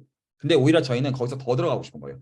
그러면 이런 것들까지 똑같다고 했을 때 예를 들어 컴팩트로서도 똑같다고 했을 때 그럼 그 안에서 어떻게 의미 있게 우리는 공간들을 분류하는 기준들을 제시할 건데 그것도 미적분학의 언어를 토대로 해가지고 우리가 잘 아는 이라는 질문에 답을 하고 싶은 게 미분기학이라고 볼 수가 있다는 겁니다. 네, 그 순서로 유도원 선생님, 강변 선생님, 그 다음에 최준호 선생님 손으로 듣겠습니다. 교수님 사실 이 수업의 결이랑 좀 다른 질문이긴 한데 일단 네네 질문을 드리겠습니다. 아까 위상 수학에서 불변량이 뭐 컴팩트네스랑 커넥트네스밖에 없다고 하셨던 게 좀 궁금해서요. 근데 그 막 펀더멘털 그룹 같은 것도 그 위상 불변이라고 배웠는데 그럼 그거는 그냥 컴팩트네스나 커넥트네스와 관련된 대수적 양인 것뿐인가요? 제가 아까 그렇게 얘기했습니다. 학부에서 위상 수학을 1년 배우면 배우는 불변량이 두 가지라는 거고요. 그래서 이 나머지 불변량들을 얻기 위해서 대수적인 불변량들을 얻는 거가 대수적 위상 수학인데 그게 대학원 과정입니다. 그것 중에 하나가 펄스 아, 그룹입니다. 네, 감사합니다. 네, 강명 선생님. 호메오몰피즘이라는 것이 군의 관점에서 보았을 때는 어떤 군을 정보량을 보존하는 다른 군으로 대응시키고 있다라고도 볼 수 있을까요? 그리고 위상수학적으로 다르다라는 게 무슨 수를 쓰더라도 1대0 대응되는 군을 찾는 것이 불가능하다라고 볼 수 있을까요? 그 좋은 질문입니다. 이 질문은 답은 어렵습니다. 그러니까 만약에 수학적으로 정확하게 말을 한다면 아니기는 해요. 근데 이 어떤 그 질문의 결은 단순히 아니에요라고 끝낼 그게 아니라 이거는 사실 이제 대수적 위상수학 그 전체의 어떤 철학을 굉장히 담고 있는 질문이기 때문에 일단은 아니에요. 수학적으로 정확하게 보면 아니라는 걸 아는 것 자체는 그렇게 어렵지 않은데 지금 그래서 그 어떤 우리가 보는 위상 공간의 어떤 불변량을 대수적으로 추출할 때 어떤 군이든 어떤 이제 환이든 채든 어떤 방식으로든 추출할 때 그걸 어떻게 얘기해야 되냐. 이게 어떤 대수적 위상수학의 철학으로는 어떤 이제 그 펀더멘탈 그룹을 포함한 어떤 특정 그룹들과 이제 어떤 호몰로지라는 이상한 단어를 씁니다. 그리고 어떤 코호몰로지 뭐 이런 대상들이랑 밀접하게 관계가 있는데 한두 마디로 퉁칠 수 있는 것들은 적어도 아니에요. 그래서 뭔가 이제 어떤 불가능이 있다 정도로만 말씀을 일단 드릴게요. 네, 최준우 선생님. 네, 이 예시로 그려주신 그림들을 보면은 이제 3차원에서 곡선은 1차원의 직선으로 이제 9에서의 인접한 평면으로 이제 이렇게 대응을 시키잖아요.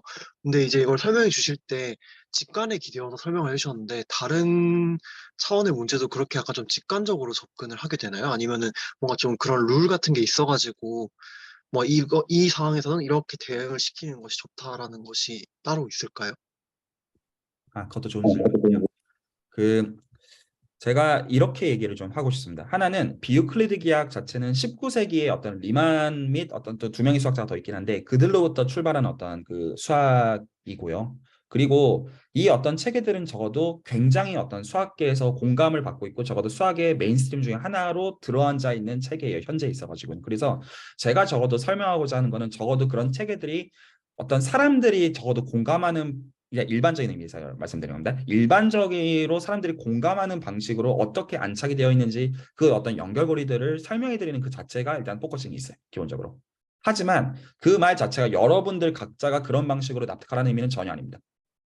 그리고 실제로 이런 어떤 프레임워크 방금 이제 말씀하신 그럼 1, 2차원뿐만 아니라 일반적으로 그럼 어디까지 얘기할 수 있냐? 그러면 사실 좀 상상해 보실 수 있는 부분들이 여러 측면인 거예요. 그럼 정말로 그냥 나이브한 상상도 할 수가 있겠지만 1, 2차원이나 3차원 이런 거에 국한이 되려면 예를 들어서 우리가 3차원에서 썼던 크로스 프로덕트나 이런 걸 쓰면 일반화를 할 수가 없겠죠. 예를 들자면요. 근데 그런 대상들이 아니라면 우리가 계속 뭐 n차원으로 대수적으로 생각해서 알게 뭐야라고 얘기를 할 수가 있겠고요. 그리고 채널에서 진행되고 있는 어떤 연구자 입과생을 위한 수학 교실이 약간 응용학문과 수학의 어떤 접점에 대해서 설명을 해나가는 학문인데 지난주에 어떤 얘기를 했냐면 기계학습이나 통계학에서 기본적으로 다루는 어떤 확률 분포들의 모임들을 다 모으면 그게 뭐가 되냐면 무한 차원 매니폴드가 돼요. 그랬기 때문에 실제로 어떤 응용하시는 분들 입장에서 그냥 티피컬하게 쓰고 있는 알고리즘들 자체를 보면 실제로 무한 차원 공간을 그려놓고 매니폴드로서 미분기하의 공간을 그려놓고 거기서 트래젝토리를 추적하는 문제로 정확하게 환원이 되거든요. 그랬을 때 오히려 되물을 수가 있는 거예요. 수학적인 프레임워크는 이거로 적어도 해석할 수가 있는데 그것들을 아는 것들이 얼마나 요긴하고 그걸로부터 어떤 응용들을 해나갈 수 있는지는 그걸 관점을 알고 다루고는 어떤 차이가 있기는 할 겁니다. 그렇죠? 그래서 이제 그것들은 되게 여러 가지대로 오픈이 되어 있는 측면들이 있고 또 어떻게 보면 이제 후세대들 입장에서 이 관찰들 토대로 어떻게 그것들을 가져갈 것인지는 각자의 어떤 필드랑 어떤 관심사에서 해나갈 부분들이 많은 것이고요. 네, 석중 선생님. 네, 교수님. 저는 differential geometry의 정의 써주신 거에서 the differentiable structure 이 말이 뭔가 지금 생각을 하고 있었는데요. 지금 방금까지 네이버후드에서 네이버후드로 간다는 부분이 이제 컨티뉴어스하다고 말씀하셨는데 제 생각에 이제 컨티뉴어스에서 뭔가 더 조건이 붙어야 디퍼런셔블이 되는 걸로 이제 알고 있는데 그러면 네, 그래서 그런 부분 지금 저희가 고려하고 있는 어떤 생각들은 continuable structure를 생각을 하고 있는 건가요? 자, 되묻는 겁니다. 지금 저희의 출발점은 정성적인 공간으로부터 출발을 한 거예요.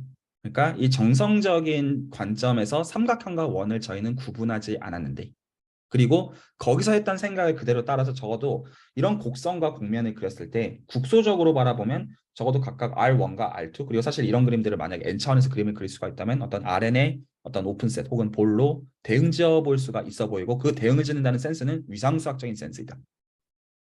거기서 더 얘기를 하는 게 가능하겠냐라는 질문을 할 수가 있어요. 그러니까 그 얘기는 애시당초 우리는 여기다가 어떤 미분이나 이런 얘기를 할 수가 있어야 되는데, 그런 게 저희는 처음부터 보장을 한 적이 없는 겁니다. 그렇죠? 저희는 이 공간들을 위상 공간으로서 보고 있는 거예요. 그러므로 여기다가 그걸 좀 팬시한 단어를 쓴다면 디페어멀피즘이라는 걸 요구할 수가 있느냐, 어떤 함수가 미분까지 가능하다고 요구를 할 수가 있느냐라고 하는 건데, 적어도 지금 저희의 고려 맥락에서 본다면 그럴 수가 없죠. 그 예를 들어서 어떤 삐죽삐죽 이렇게 생겼다라는 그런 어떤 곡선도 있을 것이고요. 그래서 일단은 아닙니다. 물론 제가 이 얘기를 되게 잘해야 돼요. 그러니까 어떤 레퍼런스들을 보면 실제로 이게 딥페어멀피즘인 걸 요구를 하느냐 하기도 해요. 근데 저는 적어도 그 방식으로 설명하진 않으려고, 이유가 있습니다. 일부러 조금만 더 얘기를 하면 좀 더 명확해질 거예요. 왜 우리가 어느 경우 미분 구조라는 얘기를 필연적으로 할 수밖에 없냐. 근데 그게 적어도 여기에 어떤 미분 가능성을 얘기하는 거는 아니라는 겁니다. 하지만 실질적으로 미분기하는 사람들이 생각했을 때 이거 실제로 미분을 걸긴 해요. 솔직히 말씀드리면. 하지만 그렇게 사실 정의를 하려는 건 아니에요. 자, 혹시 다른 질문이나 코멘트들 없으시면, 그러니까 지금 이제 제가 여러분들한테 만들어내고자 하는 것은 위상수학과 미분기학을 분기해내고자 합니다. 기본적으로. 그래서 위상수학의 관점은 정성적인 관점을 취하는 것이고, 우리가 찰흙덩어리로서 같으면 뭐라도 같아 라는 그냥 그 생각에서 한 발자국 더 가고 싶은 거예요. 자, 그러면 이 그림을 그렸을 때 사실 이제 슬쩍 나왔던 그 비판이 있었어요. 그 비판이라고 하는 결은 아니었지만 사실은 타당한 지적이 있었어요. 어떤 지적이 있었냐면, 사실 이 그림은 되게 애매하게 그린 그림이라는 거예요. 그러니까 나이브하게까지만 동의가 되는데, 그러면 제가 여기 현재 그 37분이나 들어가 계세요. 37분한테 이거 실제로 함수 잡아보세요라고 했을 때, 이거 제가 이제 어떤 그것도 안 드리고 이 그림이 타당하게끔 하는 이 구체적인 이 어떤 사이즈를 잡으라고 한다면 아마 37명 다 대부분 답이 다를 가능성이 높을 겁니다. 맞죠? 어떤 분들은 이건 한 10에 마이너스 50등 정도 되어야 돼. 입실론 비슷한 거니까 이렇게 생각하실 수도 있고, 근데 크면 되지 뭔 상관이야 이러실 수도 있는 거고, 근데 적어도 제가 뭐라고 했냐면 사실은 이것들은 다 위상적으로 같아요. 사이즈는 별 의미가 없어 보여요, 위상적으로는. 하지만 어쨌거나 다 다른 걸 생각하고 있을 거라는 거죠. 그러면 제가 이거를 좀 더 적나라하게 그림을 그려보겠습니다. 자, 그대로 복붙을 할게요. 각각을 보려고 합니다. 그래서 제가 여기서 조금만 지울게요.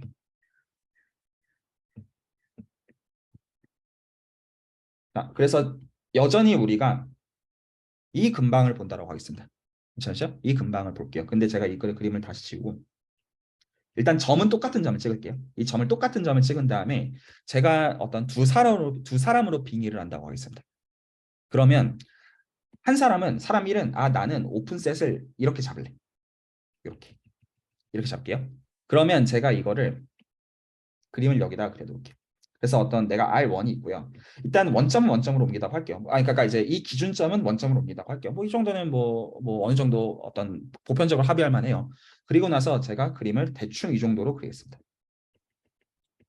문제 없죠. 분명히 이 함수는 호메오피즘이 맞습니다. 그런데 저는 좀 다른 사람은 좀 다르게 잡게 나와요. 나는 이 점을 기준으로 나는 이런 거 잡을 거야. 뭐 그래도 되죠. 안 될 이유가 뭡니까? 적어도 이 점을 포함하고 있는 근방이어야 하면 됩니다. 맞죠? 이 점은 포함해야 돼요. 그러니까 어떤 사람은 나는 이런 거 생각할래. 그러니까 거의 비슷하지만 조금 어쨌든 다르잖아요. 곡선 위에서 좀 다른 거 잡은 거잖아요. 실질적으로는. 그러면 제가 역시 마찬가지로 이거에도 R1 그린 다음에 원점으로 연결한 다음에 이렇게 할 수 있어요.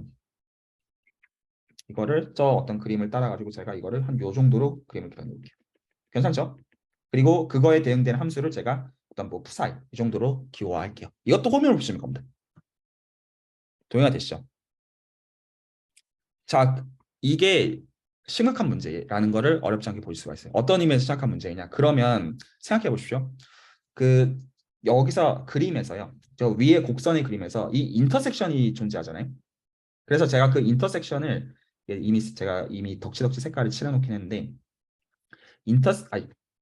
인터섹션 자체를 그냥 한 대충 요 정도라고 하고 제가 요렇게 표현을 할게요. 빨간색으로 두 개가 겹치는데. 그러면 예를 들어 이게 어떤 기준점이었다고 한다면 기준점은 원점으로 간다. 뭐 이건 오케이. 그렇죠? 기준점은 원점으로 간다. 이건 오케이. 그러면 예를 들어서 이 점은 제가 여기 위에다가 점을 하나 이렇게 슬쩍 더 찍었습니다. 이 점은 여기로도 가겠지만 여기로도 갈 텐데 이걸 제가 좀 이제 단어를 좀 있어 보이게 쓰기 시작할게요. 이 대응되는 숫자를 좌표값이라고 저는 부를 겁니다. 이 대응되는 숫자들은 두 개가 같아야 달라요. 같으리라는 법이 없어요. 그러면 그게 무슨 얘기가 되겠느냐? 그 얘기는 여러분들이 생각하고 있는 숫자 두 개가 대응되는 이 곡선의 같은 점을 설명하더라도 다른 숫자들을 여러분들은 생각하고 있을 거라는 겁니다.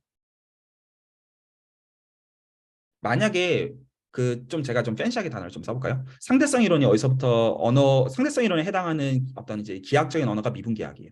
왜냐? 우리가 살고 있는 공간 자체가 매니폴드이기 때문입니다. 이 매니폴드한 단어 저희 토폴로지컬 스페이스에다 디퍼런셜 스트럭처를 주는 그 공간을 지칭해요. 근데 그 공간이 어떤 방식으로 휘어져 있냐면 질량이 큰 데에서 빛이 휘어지는 방식으로 우리가 살고 있는 공간이 주어져 있다는 게 상대성 이론이에요.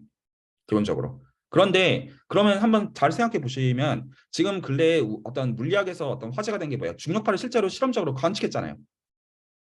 그러니까 실제로 어떤 수학적으로 그거를 명확하게 단어를 이제 옮긴다면 우주라고 하는 우리가 살고 있는 공간 자체를 매니폴드로 상정을 한 다음에 실제로 우리가 뭘 하고 있는 거예요? 그 우주 공간에 대해서 이 좌표를 딴 거예요. 그러면 어떤 실험 그룹 하는 곳에서는 그 값들 어떤 특정 값들로 잡아놨을 거예요. 이게 벡터 밸류든 어떤 스칼라 밸류가 되었든지 간에 그렇죠? 근데 또 다른 그룹에서는 그 값들을 전혀 다르게 잡을 수 있다는 거예요. 같은 실험 결과에 대해서.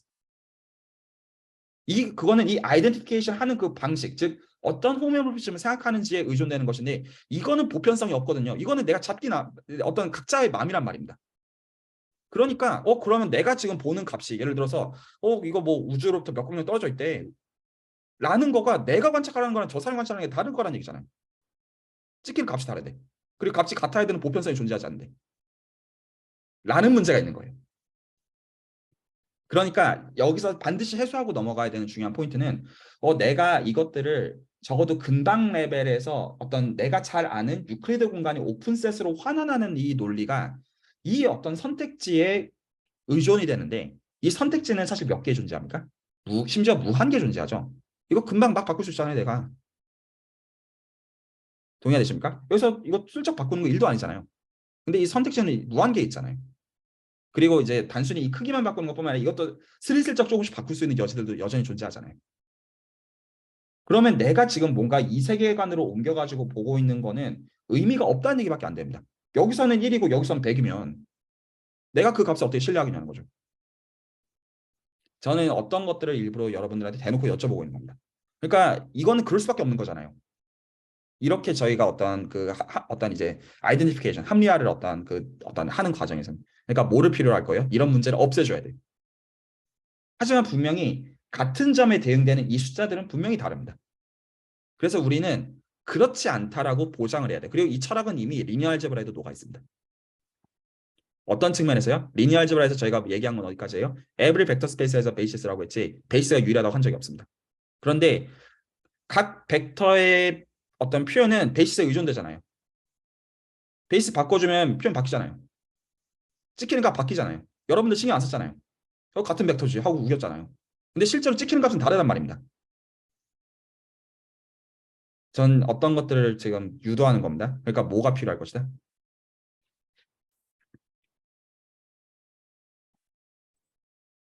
커브가 필요할 것 같습니다. 못 들었습니다. 커브가 필요할 것 같습니다. 커브요? 커브의 정도. 제가 이해를 잘 못했는데 좀만 설명해 주겠어요?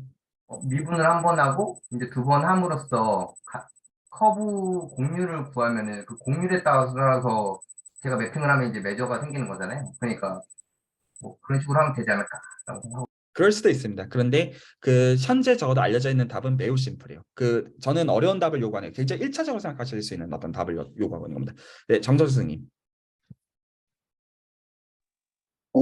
제가 생각하기에는 지금 위상수학적으로 호메오몰피즘으로 접근했을 때는 그런 양들이 달라질 수 있는데, 그러면 예를 들어서 저 곡선 위에서 정의된 함수 같은 걸 적분한다거나 이렇게 양을 끌어낼 때는 이렇게 값이 달라지는 것을 방지하기 위해서 기준을 보정을 한다고 하는 과정이 디퍼런셜 지오메트리가 하는 일이라고 생각할 수 있을까요?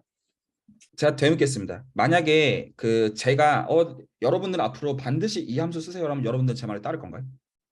아마 저도 제 기준은 안 따를 겁니다. 그렇죠? 그래서 일단은 저희는 이것 중에서 어떤 거를 쓸 수 있는지는 그 누구도 정할 수 없어요. 그냥 우리의 목적은 이 각각의 근방을 이 R원의 오픈 인터벌로 옮기는 것 그 자체가 포커싱이지, 실제로 옮기는 그 방식 자체는 분명히 무한가지 선택지가 존재합니다. 이거는 그 누구도 기준을 정하는 게 불가능할 거예요. 네, 그 다음 질문 있으면 또 듣겠습니다. 그 이미 채팅에 제가 생각했던 답이 나왔는데, 표준 기전은 그러면 어떤 거죠? 그거는 하나의 기준이 될 수 있지 않나요?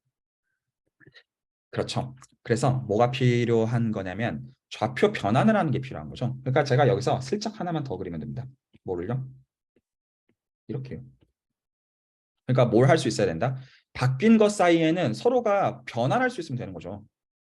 그래서 우리가 베이시스가 여러 개 있든 리니어 알제브라를 신경 안 쓰잖아요. 그러니까 베이시스 2개 있으면 그거 2개 사이 어떻게 바꾸는지 아니까. 그러니까 대응돼서 좌표를 바꾸는 법을 알고 있다는 얘기인 겁니다. 그러면 되잖아요. 그러니까 이 바뀌는 룰만 지정하면 되는 거죠. 제가 이거를 이제 좀 있어 보이게 적어볼게요. 자, 그래서 저희는 지금 이제 잘 보십시오. 잘 보십시오. 지금 이 함수들, 이 p라고 쓴 것과 푸사이라고 쓴 거는 기본적으로 이 어떤 이제, 그리고 제가 지금 이거 그려놓은 건 인터섹션만 그린 겁니다. 아시겠죠? 양쪽이 다 정의가 되는 겁니다. 그래서 여기에서 하나는 이렇게 가고요. 여기에서 하나는 이렇게 간 거예요. 근데 역함수가 존재하잖아요. 맞나요? 그러면 여기서 출발해서 여기로 보낸 다음에 다시 일로 되돌려 보낼 수 있습니까? 말이 이해 가시나요? 이거를 수학적으로 있어 보이게 쓰면 뭐예요? 합성함수라고 부르죠. 맞죠? 즉, 이 함수가, 자, 근데 아직 끝난 얘기 아닙니다. 끝까지 잘 들으십시오. 생각하면서 들으십시오. 애시당초 우리는 이 두 함수가 뭐라는 걸 알고 있어요. 호메오몰피즘이라는 걸 애시당초 알고 있습니다. 동의하시죠? 그러니까 지금까지 한 얘기는 당연한 얘기입니다. 어떤 의미에서는. 왜냐하면 각각 1대1 대응 된다면서요. 맞죠? 1대1 대응 된다면서요. 잘. 위상적으로 구조 보존해주면서.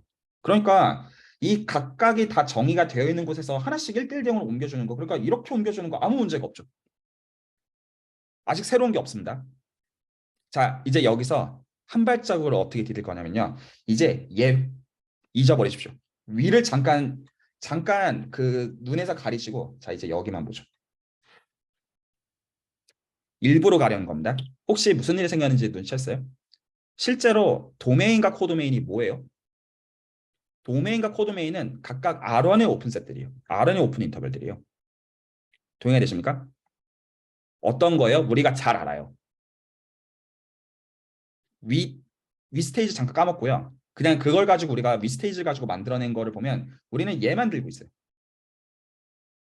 그리고 우리는 이 두 집합가에 뭘 들고 있어요? 함수를 들고 있어요. 동의되시죠? 이 함수는 무슨 함수여야 돼요? 적어도 호메오몰피즘이어야 돼요.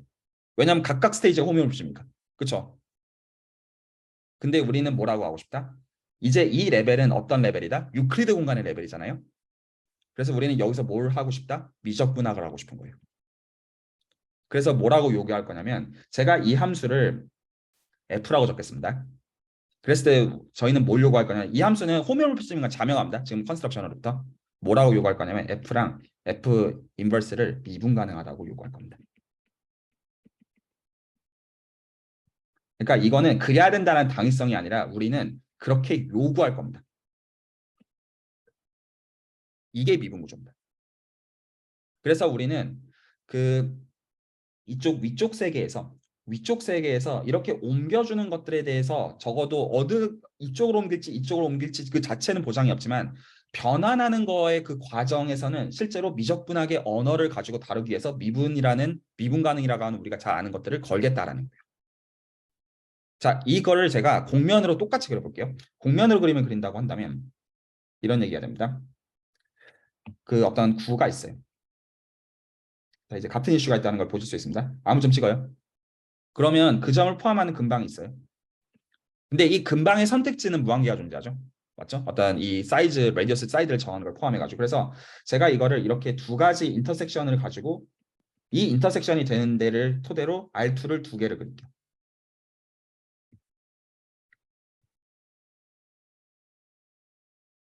그래서 이 각각의 경우 이 점을 다 원점으로 옮겨준다고 하겠습니다. 괜찮죠?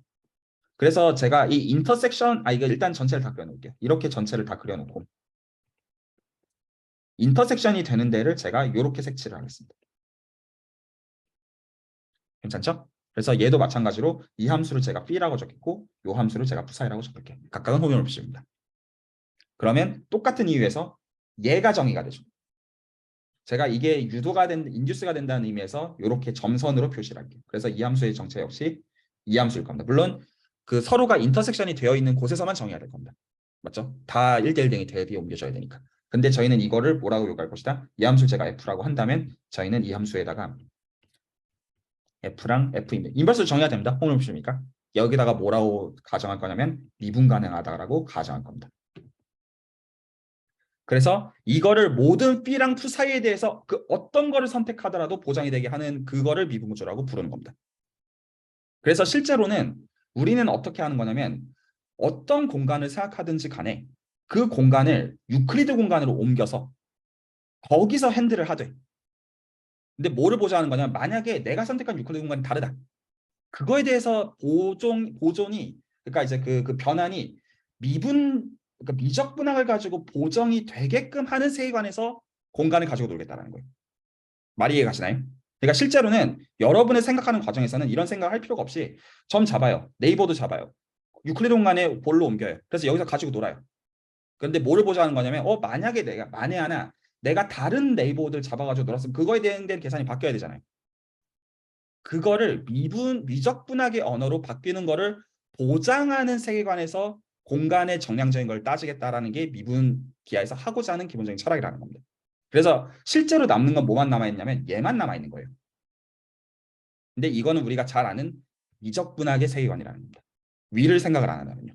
이렇게 바꿔놓은 시점에서는 미적 분학의 세계관이 돼버리기 때문인 거죠. 그리고 당연히 이 세계관은 어떤 이제 1, 2차원뿐만 아니라 N차원과 더 나아가서 무한차원이어도 된다는 거예요. 물론 우린 어떤 얘기들을 좀 더 하나하나 이제 면밀하게 살펴보겠지만 어떤 철학적으로는 적어도 그렇게 말을 할 수가 있게 됩니다.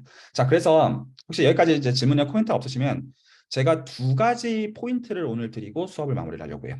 그래서 저희는 기본적으로 이 어떤 세계관을 공부하는 어떤 중요한 어떤 매개체로서 예시자 매개체로서 하나는 커브를 스터디할 겁니다.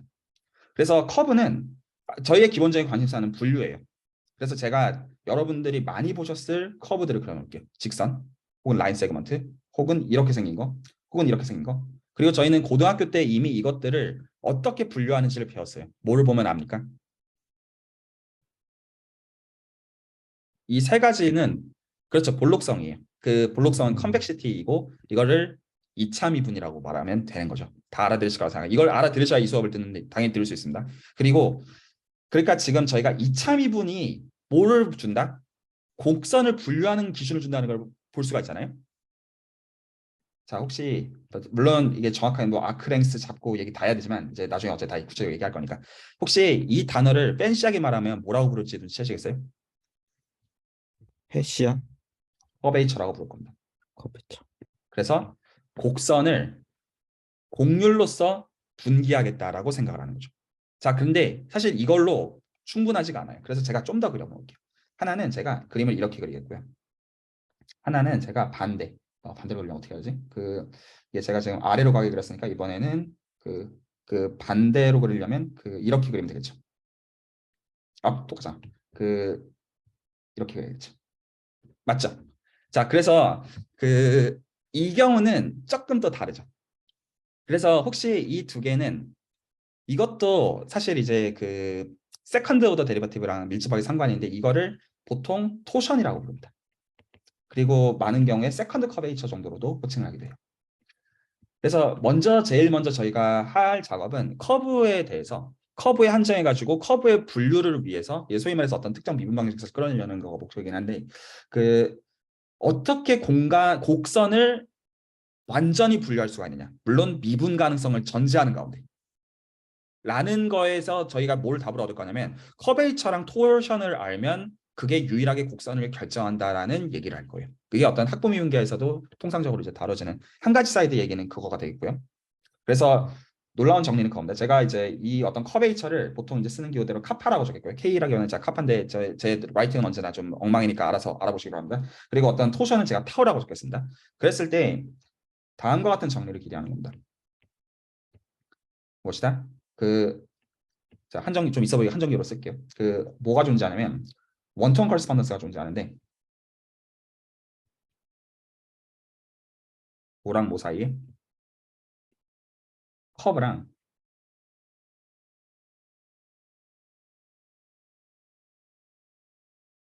그리고 뭐랑 이 페어랑. 그래서 커브를 아는 거는 커베이처랑 톨션을 아는 거랑 등가 정보이다. 이거는 되게 중요해요. 왜냐하면 실제로 우리가 R3라는 구체적인 공간에서 곡선을 기술하려고 하면 이 두 함수만 알면 된다는 의미가 되기 때문입니다. 그러니까 실제로 어떤 비주얼라이제이션 해야 되는 어떤 그런 이제 어떤 이슈들이 있으신 분들은 어떤 필요한 기하학적인 양들을 아주 정확하게 다 안다는 의미가 되는 거죠. 어떤 그런 의미에서 사실 굉장히 구체적으로 중요하고요. 또 하나는 서피스를 스터디할 겁니다. 너무나 당연히 서피스를 스터디할 거고 스터디의 목적은 기본적으로 가우스 분해입니다. 자, 그래서 과제를 드리겠습니다. 자, 과제는 무엇이냐면 첫 과제입니다. 직문수 미분계합 보시고 감상평 뭐에 대해서? 가우스 분해에 대해서. 이거를 하는 이유가 있습니다. 왜 하냐면 이 선입견을 애시당초 갖고서 얘기를 들으시길 원하는 거예요. 그래서 그 디테일은 사실 관심이 없고요. 이게 본인들의 관점에서 가우스 분해이 어떻게 현재 보이시는지를 이 작업들을 하기 전에 저희가 이제 어떤 계산으로서 실제로 이게 정확하게 뭘 아는지를 알기 전에 내가 현재 정확하게 어떻게 이해하는지를 먼저는 글로 적어보고 싶은 거예요. 그리고 나서 이것들을 저희가 엄밀하게 배우고 나서 그게 어떻게 다시 보이시는지를 나중에 다시 한번 본인이 보시게끔. 그러면 이제 한 수업에 어떤 이제 그 루프가 이제 돌 겁니다. 이해가 가시죠? 그래서 지금 이 어떤 미적분학의 언어로서 이걸 구체적으로 어떻게 하는지 모르는 가운데 내가 직문수의 미분계화를 봤을 때 가우스 분해이 어떻게 보이는지 그 답도 괜찮습니다. 하나도 뭔 말인지 모르겠다. 괜찮아요. 하지만 답변은 어떤 슬랙에다가 감상평은 남기셔야 됩니다. 알아들으시겠죠? 그리고 적어도 미분기하의 어떤 우리가 지금 진행하는 거에 후반부로 가면 똑같은 과제가 한 번 더 나갈 거라는 의미입니다. 이 시점에서는 이게 어떻게 보이냐? 왜냐하면 그 시점에서는 구체적인 것들을 미적분학 레벨에서 어떻게 다루는지를 보시는 가운데 보실 것이기 때문에 그래서 의미가 전혀 달라질 겁니다. 맞죠? 그리고 제가 한 가지 얘기를 더 하고 오늘 제 얘기는 마무리를 하려고 하는데 지금 보시면 그냥 되게 나이브한 어떤 의미에서는 그 얘기잖아요. 뭐 곡선 알고 싶고 곡면 알고 싶다. 그거 뭐 가지고요? 미적분학을 가지고요. 쉬워요. 매우 단순하잖아요. 근데 제가 여기서 조금 챌린징하고 싶은 건 뭐냐면요. 이게 어떤 연희수에서도 다루고 있는 건데요. 이거는 뭐에 대한 챌린지냐면 응용하시는 분들한테. 물론 순수하게 관심 있는 분들한테 예외라는 의미는 아닙니다. 자, 이런 질문 할 수 있어요. 왜 내가 굳이 이런 어려운 수학을 신경 써야 되는데? 나 이런 거 없어도 인생 잘 살 수 있어. 물론 사실이에요. 잘 살 수 있어요. 그런데 이런 어떤 이제 언어들을 배우고 나면 상대 어떤 주변에 있는 사람들은 못하는 거를 할 수가 있게 됩니다. 예를 들어서 응용에서 가장 중요한 확률 분포 딱 하나 꼽으라고 하면 소위 말해서 어떤 종 모양의 정규 분포가 뽑혀요. 근데 이 정규 분포는 그 어떤 중간에 해당하는 평균이 존재하고요. 그리고 어떤 적당한 어떤 표준 편차라는 개념이 존재합니다. 이 형태는 안 쓸게요. 그리고 연희수 보시면 이 소위 가우시안 펑션을 써놨는데 그래서 보시면 평균은 임의의 양수 어떤 실수고 이 어떤 표준 편차라고 하는 6이 아니라 시그마를 제가 이렇게 쓰는 겁니다. 그래서 시그마는 양수예요. 그래서 이 뮤, 시그마마다 종 모양을 하나씩 결정하거든요. 그런데 이거가 소위 말해서 어디에 포인트냐면 이게 어퍼이브 플레인의 포인트예요. 그러니까 이제 보시면 그림이 이렇게 생겨 있어요. 이해가 되시죠? 이렇게 생겨 있어요. 자, 이제 저희는 오늘 배운 것만 가지고도 3가지 질문을 해야 됩니다. 첫 번째, 그러면 이런 종 모양의 함수, 이거 함수입니다. 실제로. 함수의 모임은 얘네들의 모임이랑 뭐가 존재하는 거예요? 1대1 대응이 존재하는 거예요. 그러니까 이건 어떤 관점에서 보는 것이다? 집합 대 집합으로서 보고 있는 거예요. 자, 질문. 실제로 정규 분포에 해당하는 이 함수들의 모임은 위상 공간일까요? 으로서 같을까요? 라는 질문이 타당하죠. 우리는 단순히 집합으로서 1대1 대응이 있다라는 관점보다는 훨씬 더 센 것들을 보고 있는 거죠. 하나는 이런 식으로 둘의 똑같으냐가 있고, 더 나아가서 정량적으로 똑같게 볼 수 있느냐라는 관점이 있는 건데, 그러면 실제로 그러니까 이제 기하학의 맥락과 전혀 무관한 수리 통계학의 맥락에서 이 정규 분포들의 모임은 정확하게 서피스로서 우리가 공부하는 매니폴드로서 어퍼 플레인과 아주 정확하게 똑같습니다. 그러므로 통계학에서 실질적으로 이런 함수들을 가지고 노는 거의 이면에는 그 인지를 하든 안 하든 실제로는 매니폴드, 즉 이 정량적인 비즈니스로서 대상들을 다루고 있는 거예요. 이게 뭐를 더 시사해주고 있는 거냐면 실제로 어떤 그 응용학문에서 쓰이고 있는 어떤 대상들 이면에 너무나 자연스러운 기하학적인 구조들이 있기 때문에 이 관점들을 갖고 있고 다루고 있고는 다를 수가 있다는 겁니다. 어떤 관점에서요? 응용적인 대상들을 다루는 자연스러운 관점들을 주는 여하에서요. 그런 의미에서도 이런 어떤 랭귀지들을 배우는 것은 도움이 될 수가 있습니다. 그리고 실제로 이 랭귀지의 어떤 이면에는 결국에는 미적분학입니다. 그래서 어떤 이 공부들을 본인한테 해나가시는 게 이해타산에 맞을지는 생각해 보시면 좋은 문제입니다. 자, 그래서 과제 명확하게 드렸고요. 어떤 앞으로 해나갈 것들이 뭔지에 대해서도 말씀을 좀 드렸습니다. 서비스는 가우스분해과 상관이 있다 정도로 일단 마무리를 할게요. 질문들이랑 코멘트 듣고 마무리하겠습니다. 김민기 선생님, 약수현 선생님, 기도원 선생님 순으로 드릴게요. 네, 아까 뭐 곡선에서 R1으로 내려갈 때나 아니면은 이제 곡면에서 이제 적당한 점에 대한 근방을 잡아서 걔네들 R2에 있는 적절한 볼로 그 의상 동형 함수를 만들 때나 이제 다 교집합을 가지고 생각을 했던 이유가 이제 똑같은 점이 다르게 표현될 수 있다라는 게 포인트가 있었던 것 같은데, 그런 똑같은 현상들이 이제 예를 들어서 구에서 평면으로 갈 때를 생각을 해보면 굳이 이제 교집합을 잡지 않더라도 완벽하게 똑같은 집합에 대해서도 이제 우리가 그 근방을 표현하는 좌표를 다르게 잡아버리면은, 그러니까 그 함수를 맞습니다. 다르게 잡으면은 똑같이 일어나는 현상하고 같은 거라고 생각해도 되는 건지. 정확하게 맞습니다. 그래서 저희가 미적분학에서 소위 배웠던 어떤 극좌표나 어떤 이제 R3에서 배웠던 스필크 코디네이트 이런 것들이 사실은 정확하게 이 작업을 하고 있는 거라고 보실 수가 있게 되는 겁니다. 그 의미에서 이 언어들을 배우고 나면 미적분학에서 저희가 봤던 미분과 적분에 관한 관점도 사실은 여러 가지 결에서 바뀌게 됩니다. 네, 그 다음에 이제 박수 선생님. 바보 같은 질문이 있는데 좀 이해가 안 됐던 게 커버처까지 알면은 전체를 알 수 있다라는 게, 그러니까 3차 미분을 안 봐도 그걸 어떻게 다 알 수 있다는 건지, 3차 이상을 안 봐도 그게 좀 이해가 안 되거든요. 네, 그거는 앞으로 저희가 할 겁니다. 네, 기도원 선생님. 저는 오픈셋이 어떤 기저 같은 그런 역할을 하고 있는 거라고 생각이 들었는데, 그럼 어떤 이 기저가 대기하는 그런 조건들이 있어야 할 거 아니에요. 뭐 소형대수면 독립이고 그 공간을 만들어내야 된다 이런 게 있는데, 그 공간을 만들어내는 게 저는 약간 스칼라벨한 덥셈으로 만들어낸다고 생각을 했는데, 이 위상에는 어떤 그런 게 아직은 없이 그냥 성질들로만 다루고 있는 건데, 어떤 이런 기저에 대한 조건들을 주는 방법이 따로 있나요? 그래서 제가 답을 어떻게 드리고 싶냐면, 이거 좋은 지적인데요. 보통 대학원 리만 기하를 공부할 때는 당연히 이 모든 것들이 수학적으로 오류가 없게끔 추상화되어 있는 공리들을 던지는 선에서 디퍼런셜 매니폴드를 정의하고 작업을 하는데, 저희는 아주 concrete하게 커브랑 서피스들을 살펴보는 방식으로 이 어떤 그 추상적인 대상들을 볼 거예요. 그 의미에서 지금 하신 질문들을 단순히 어떤 철학적인 레벨에서 단순히 질문하는 것뿐만 아니라 아주 구체적으로 보면서 이게 실제로 이런 의미겠구나라는 거를 본인들이 보시게끔 오히려 놔두고 싶고요. 네, 그래서 어떤 그런 불편함들을 좀 갖고 계시면서 오히려 구체적인 것들 가운데 해소해 나가시는 방향을 좀 권합니다. 네. 정석전 선생님. 감사합니다. 네. 그 변환 F가 이제 미분 가능해야 된다는 그 조건이 있었는데 위에서 그게 어떤 의미인가 그 와닿지가 않아서 그런데, 이게 뭔가 고등학교 때 미분 가능을 좀 생각해보면 스무스하다, 약간 부드럽게 이어진다, 약간 그거랑 그런 식으로 좀 네, 연관이 그렇게 돼서 이해하시면 됩니다. 그러니까 두 개 사이의 변환이 부드럽게 변환이 되어진다 정도로 이해하시면 됩니다. 네, 감사합니다. 네, 그래서 어떤 이 수업의 어떤 성격이 이해가 가셨죠, 기본적으로. 그래서 이 수업은 나중에는 과제들이 기본적으로 어떻게 되냐면 아주 어떤 의미에서는 기초적인이라고 말을 해야 돼요. 아주 기초적인 다변수 미적분학과 또 아주 기초적인 선형대수학을 가지고 실제로 어떤 계산들을 해오라고 당연히 저는 드릴 거예요. 그 계산들은 구글링 해보면 어렵지 않아요. 근데 오히려 그 뭐냐면 이때까지는 그냥 별 생각 없이 계산으로서 하고 있는 것들이 좀 다르게 보이기 시작할 거라는 겁니다. 맞죠? 약간 그런 거를 기대하는 거예요. 그래서 더 나아가서 내가 어떤 기존에 써왔던 다변수 미적분학과 선형대수학에 대해서 그냥 이거 그냥 계산이네 이게 아니라 사실 그거를 내 어떤 관점에서 볼 수 있는 그런 힘들을 배우는 것도 이 어떤 수업의 목적이라고 말할 수가 있겠습니다. 그래서 이 수업은 굉장히 재밌고요. 그리고 또 마지막 말로 이 어떤 이 기초에 해당하는 이 계산 미분기하학을 하고 나면 제 생각에 어떤 이제 정보기하학이나 어떤 응용해서 미분기하 사이드에 쓰이는 것들은 다 할 수 있는 것 같아요. 그래서 적어도 수업 자체는 그렇게 설계를 하려고 생각하고 있습니다. 오늘 얘기는 여기서 마무리하도록 할게요.